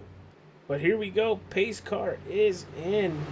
If we get another caution, we're going to overtime. Well, let's go! Gross with a hell of a launch. Whitley right behind him on the outside. Millie's going to the bottom. Oh, they're going make to it 3 wide. Biddy. But I think the 7 and the 12 both know I got to go. I got to go. Because the 39 car is on fresh tires, and I can't waste any time. Da-da. Uh-oh. Oh, the wreck! He's around. Caution is out. Oh, big wreck there. Oh, boy. Oh, they're scattered everywhere. Scrambled. Who is that? Oh, she's still wrecking. Well. Ooh. Oh, my goodness. Talk about close call. Ooh. I'm happy I don't hear driver audio. It's not very good right now, I'll tell you that. I'm listening to them. It's not very good. So let's see, where's the number 3? There he is. Him and Mitch Diamond. Now we knew it was going to get heated. But let's see it. Ahsoka just keeps coming down. Unfortunately, the 65 wasn't at the line either, and that's one of those things where you kind of, oh yeah, they definitely wrecked there at the end too. But yeah, that's one of those situations where the 3 is in the middle. You're thinking that the person is on the line, but they're not. So, then you come down thinking that you can kind of pinch them a little bit, and it's the car is already there. So it's one of those situations. Time. Yeah, and that brings down the green-white checker. And folks, we only have 1 green-white checker. So it's not up or shut up time. I'm gonna say, I think Barroso holds on to it. I'd be really nervous about that 39 car. Yeah, Really nervous. I would too. So, and then with the choose cone, I don't know. I mean, if I'm a 39 car, and yeah, I have the fresher tires, do I? I think he's in a I don't. perfect spot to just take the inside. Yeah, but the inside hasn't been getting the greatest restarts. So, do you take the inside and lose probably 2-3 spots on the restart? Or do you stay high and try to get a good restart, and then hopefully, possibly, take a slingshot and throw it in there and try to carry up and clear the 7 and go to the next corner and do the same thing to the 12 and try to clear him. I don't know what you do in this situation. Well, This is where the choose cone comes out. Here's the thing. If you just continue to do exactly what you've been doing, you're not going to go anywhere. You need to do something the leaders aren't doing. For sure. Absolutely. Absolutely. But we're going to find out because Mr. Steve Tucker, thank you for being the choose car. There he is. Probably the most boring job he's had all race. Also to the outside. Whitley to the inside. Okay. Right behind teammate Barroso. So Mark Whitley is going to have to get the restart of his life. He's going to have to line up with the 12, go when the 12 goes, and be there. Like, he has to be on that 12's door. If he is not, game over. Because Millie is then going to throw some move, and it's going to be a wrap. So it's going to be all about this restart. Also, it depends if everybody behind them plays nice, which more than likely that won't happen because we're coming down to the end of the race. I didn't want to say it.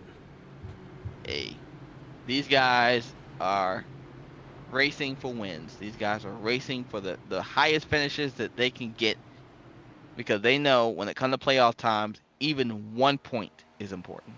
So, Spartan, these are the next gens. I don't know if they're considered Gen 7.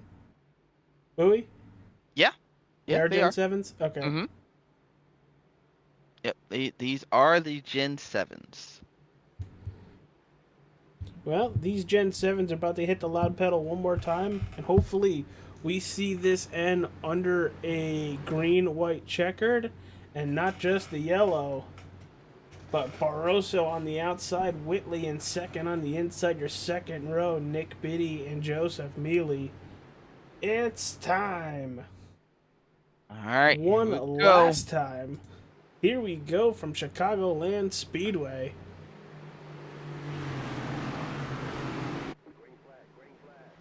Green flag in the air. Nope, Mark Whitley didn't get the restart he needed. Oh, but Mealy did. Yes, he did. Let's see what he can do.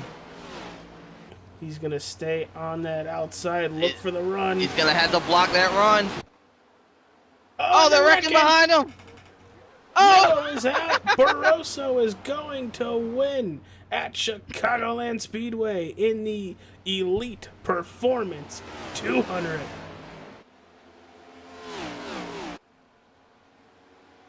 He's not giving anything to chance. He's racing it all the way back. Look, he's still full throttle. He's like, I'm not lifting until I get to the base car. Frankie Barroso, his second win of the season. Followed by teammate Joseph Mealy and the 7 of Mark Whitley. EJ Marshall in 4th. Brandon Shelton with his best finish of the year in 5th. Mike Corvu in 6th. Josh Larson 7th. 8th, it's going to be Brandon 6th. Hell of a bounce back after that late pit stop. You said he would get it back. I did. I'm happy I actually called one that didn't hurt a driver. Ninth, it's Troll Birch. And 10th, it's Timothy Moore. But Frankie Barroso is going to take the checkered flag here at Chicagoland Speedway. Those I last knew he couple was gonna win. restarts. Those I knew he was last gonna couple win. restarts, Bowie. Holy cow.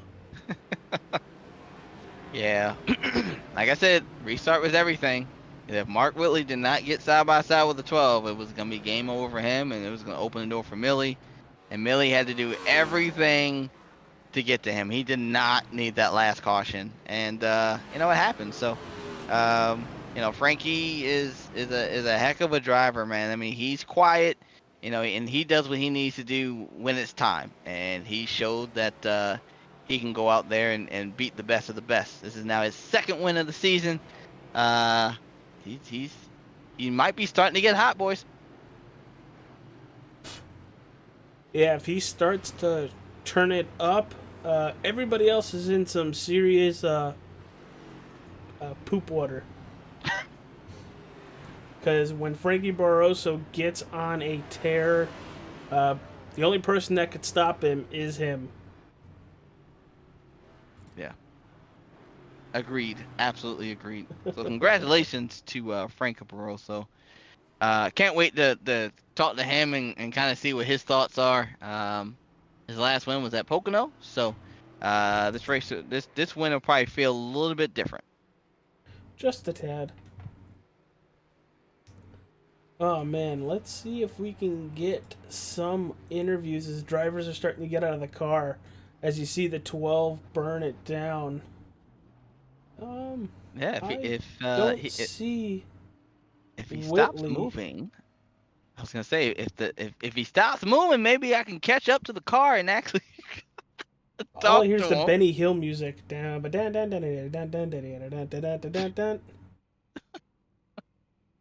All right, it looks like he's gonna bring it into his box.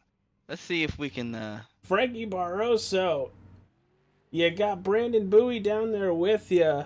Once you stop the car from burning it down. Holy cow, dude. Bowie, take it away. Yeah, so Frankie Barroso, congratulations on your win tonight at Chicagoland, man. You've got to tell us how you held off your teammate there, man. That was pretty amazing. How'd you do it? Blocking. That's about it. If we had another lap, there's no way I'm winning that. I don't really like to win races like that, but at the end of the day, we did win, so I'll take it. Not going to be one of my favorite wins, but it's okay, man. But huge, man. I don't even think it's been another lap. I think if we had one more corner, I think Mealy was probably going to win, in my opinion. Hey, well, you were able to hold him off, whether you like it or not. You won the race, so congratulations. So tell us how'd the race go for you? Because I know that you mainly were in the top 10 the majority of the race, and it wasn't toward the end where you really showed like, hey, like I can go out here and win too. So, and overall, how did the race go? I know it was hard to pass, and I know it was hot out there. Yeah, it was hard to pass. The top line was kind of existent in the beginning of the run, but after that, unless you were pinning somebody down, it really wasn't effective. Mhm. But yeah, the race was okay. It was pretty good at the beginning of the race. Second stage was a little crazy with strategy. The middle of it was scary for sure. The middle of stage 2. But we still got it done. There was a big wreck that I probably missed like 2 or 3 wrecks tonight. That if I'm a car length behind or a car length in front, I'm probably getting in it. Yeah, And we saw one of those on the back stretch. yeah, exactly. I was just kind of I saw them. I was like, okay, well, this thing's gonna get interesting. And then I see him go down. I was like, oh, I remember what I was told in 3rd grade science class. What goes up must come down. and Yeah. I figured something was gonna happen, so I just gassed it, and I think I missed it by like a car length, something like that. Yeah. Yeah. So yeah, I don't know. Either way, we were good. I was not very good on the short run. I was like kind of like top 15. I wasn't like exciting in the short run, but I definitely loved my long run pace. I feel like I was a tiny tick better than Mark Woodley and Brandon Six, but it was going to take at least a good bit to get it. But either way, happy for the team, happy for Mealy getting a top 2, a team 1-2. I don't. Last time we had that was, I believe, Pocono. Maybe I think that was a 1-3 though. So either way, I'm happy. Okay. Well, again, great job when you win today, man. I mean, like I said, I know you stayed in the top 10 for the majority of the time, and man, did you not call? You basically called it. You made the move at the right time, and you were able to hold those guys off and got the win. So again, congratulations on your win tonight, buddy. We got I'm actually trying to figure out what track is next, but I know we got let's see what we got. We got Iowa next. You got anything for that track, man? Nope, no way. I'm sorry. Short tracks are just not my thing. It's just not. So Okay. if I can maybe steal a stage win, Mm-hmm. then maybe if I can. I don't think a Hail Melon will work there. So either way, No, that won't work there. that won't work. So I think if I get maybe a clean top 15, top 10, I'll be okay with that. Okay, I got you. Well, go ahead, celebrate with your team, and we will catch you next week at Iowa. Thank you. See you guys next week. All right, it's time to bring in second place and teammate to Frankie Barroso, Joseph Mealy. Brandon, run over there and get an interview with him. Here he is. I just Huffing and puffing, I finally caught up with Joseph Millie. Millie, congratulations on your P2, man. I thought you actually had this win in the bag when you came in for the 4 tires and the cautions kept falling your way. Tell me, what did you need? What else did you need to kind of get that win? I just needed one more lap. That's it. It was rolling and just didn't have it. But great job to Frankie. Good to see Flagship Motorsports get a win, and happy to go 1-2. It was great. Had a great run tonight. So one of the things that I asked Frankie, and I asked some of the other competitors as well, was I know it was really, really hot. I know it was really, really hard to pass. Take us a little bit through, your race as a whole. Like, where do you feel like, could you run the high line? I know he said that he really couldn't run the high line. Speaking of as far as Frankie, were you able? I really didn't see you run up there, but I did notice that when you were out front, like you could actually pull away from the field. So was it, did you have the short run, but maybe lacked a little bit on the long run? For me, this whole race was, I've been trying to play strategy, and I'm not very good at it. So I just kind of ran as hard as I could every single lap. Wherever the grip was, that's kind of where I went. So, yeah, when it was out front in clean air, it was great. The bottom was the way around. But when you're back there in traffic, you actually, when it's as hot as it is and as gripped up as it is, you have options. So, yeah, it was, it's good to have options in these cars, and it's really really hard to pass in them. So, just kind of go where they're not, and you can make it work some laps you can't. You just kind of pick and choose your battles. Yeah, I completely 100% agree with that. Okay, so we have Iowa is up next week. You got anything for those boys for next week? Yeah, definitely on the truck side, they'll be up front. Cup side, going to take a little bit of practice. Never driven a cup car of any kind at Iowa, let alone when we got a shift in. So that'll be different, but hopefully find our way to the front again. All right. Well, that is your second place finisher, Joseph Millie. Thanks for the interview, sir, and we'll catch you next Thank week. you. Absolutely, and shout out to my grandparents, everybody watching. Thank you. All right, and now it's time for Hard Charger, the number 7 of Mark Whitley. Here you go, Bowie. All right. I have caught up with our third place finisher, Mr. Mark Whitley. Sir, you were up front for the majority of the race, besides the time that you had to work your way all the way from the back. Talk to us. Tell us how your race went tonight, man. Well, got into practice a little bit later than I meant to. That's my fault for being on TikTok too much. So I missed a little. I missed some practice, but I don't know. I was having a hard time figuring out how to run like a really fast lap. So, and then I think I finally had a little something figured out. And then in qualifying, the first lap was kind of a throwaway for me. So I took first lap pretty easy, and then went hard the second lap. And I think coming off a 4 on my second lap in qualifying, I brushed the wall where I think I pretty much just brushed the clear coat off the paint. Like I didn't even take any paint off. I just took the clear coat. I mean, I barely touched it. And iRacing doesn't like that. So instead of having a lap time that was probably good enough for top 5, we had a lap time that was 26th. So Okay. just work through the field. Try to be slow, methodical, don't kill the tires. Got up there around 10th. It's about where we were in the trucks. I mean, starting from the rear there too. So I knew we were in a good position, and then we just kind of slowly started working our way up there. And I knew long run was going to be key, especially up there at the front because everybody's so close on speed with these cars. So I know that that last green flag run we had, the long one, it was me, Brandon, and I think it was Millie. Joseph. Yeah. And Joseph just kind of left us, and I'm like, all right, I'm just going to sit here. We got a long way to go. I'm just going to try to try to be real smooth and just don't kill the tires. And eventually, me and Brandon started catching them, and then we passed them both. And after that, I was still trying to be really smooth, and I could tell Brandon was getting real loose off of 2. So I was just trying to keep running it, and then a couple times he got loose, and one time he hit the wall, and I think I got my card.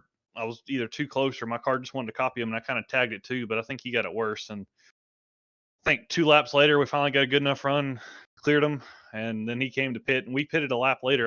That was my goal. I wanted to pit a lap after him to get the overcut, just have fresher tires. And I don't know if I just need more practice with like the brakes on the next gen car or what, but I know the first 2 pit stops we did, it was like it felt like I was just on ice when I got in the box, and like the brakes wouldn't work.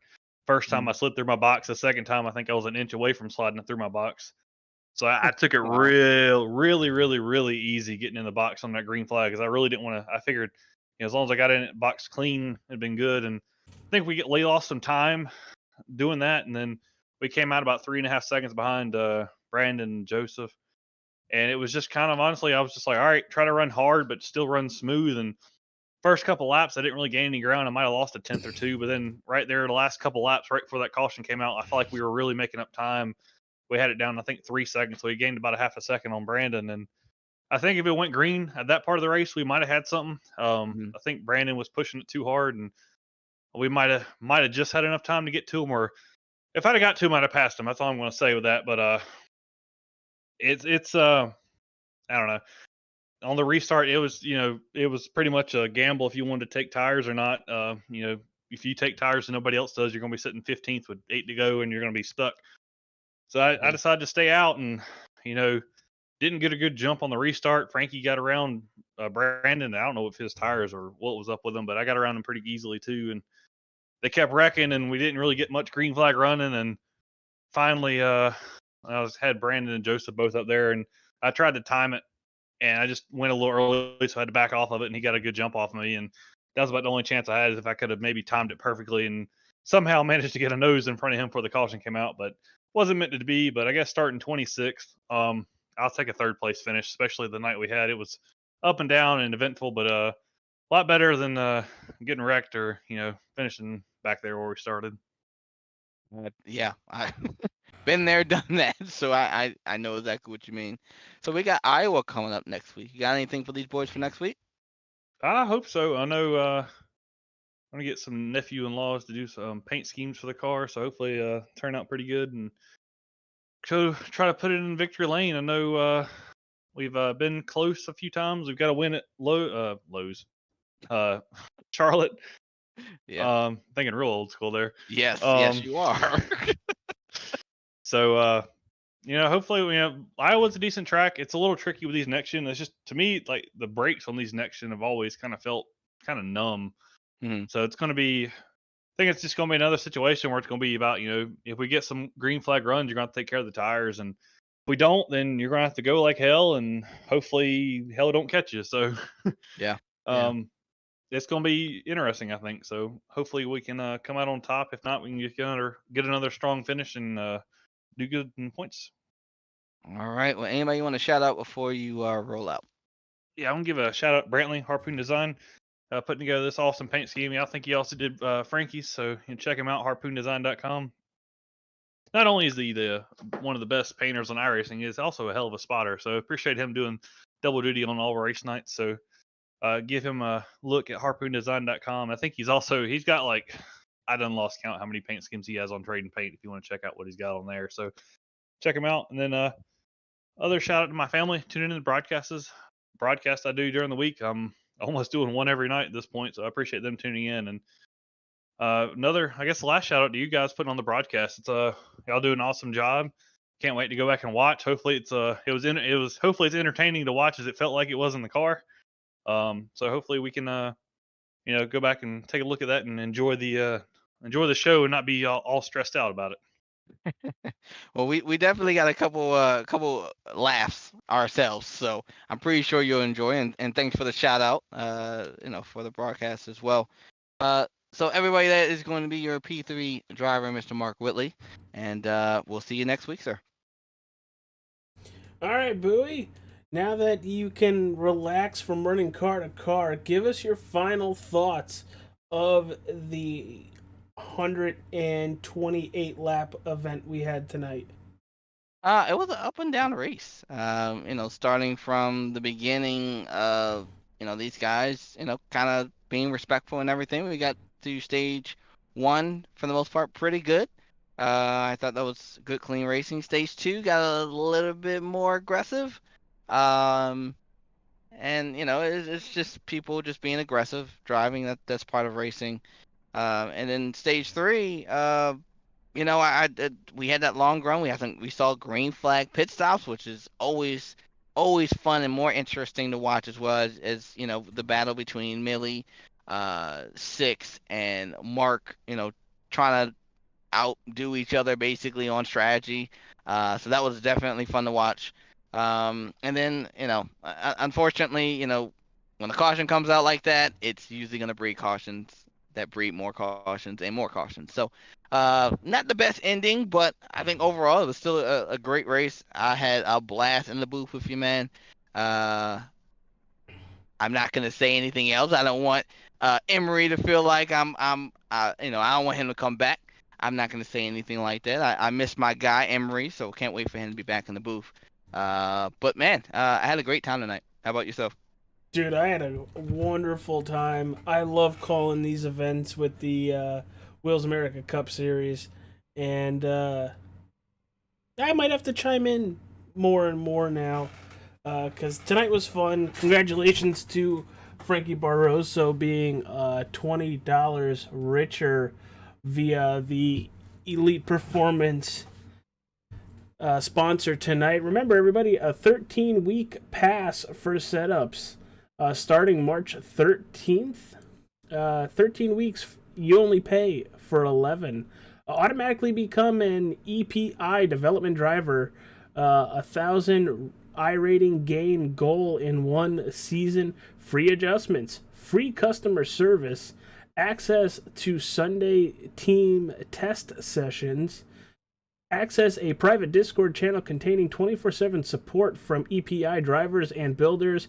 Access EPI iRating progress tracker. Passes available for eNASCAR A, B, and C classes.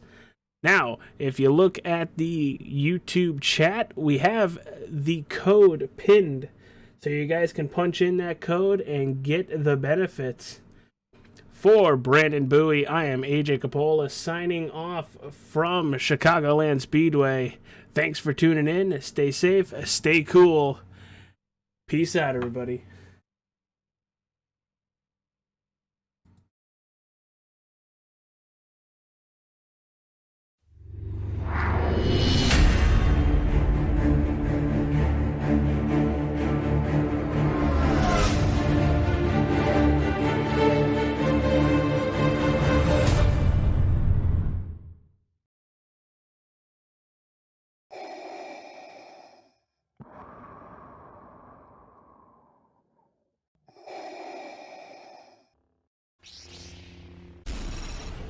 From Mordor to Hogwarts to Gotham, the nerds have come together to create a show for nerds by nerds. Join nerds doing nerd things as they talk about all things nerdy. Stay up to date on the show by liking the Nerds Doing Nerd Things Facebook page.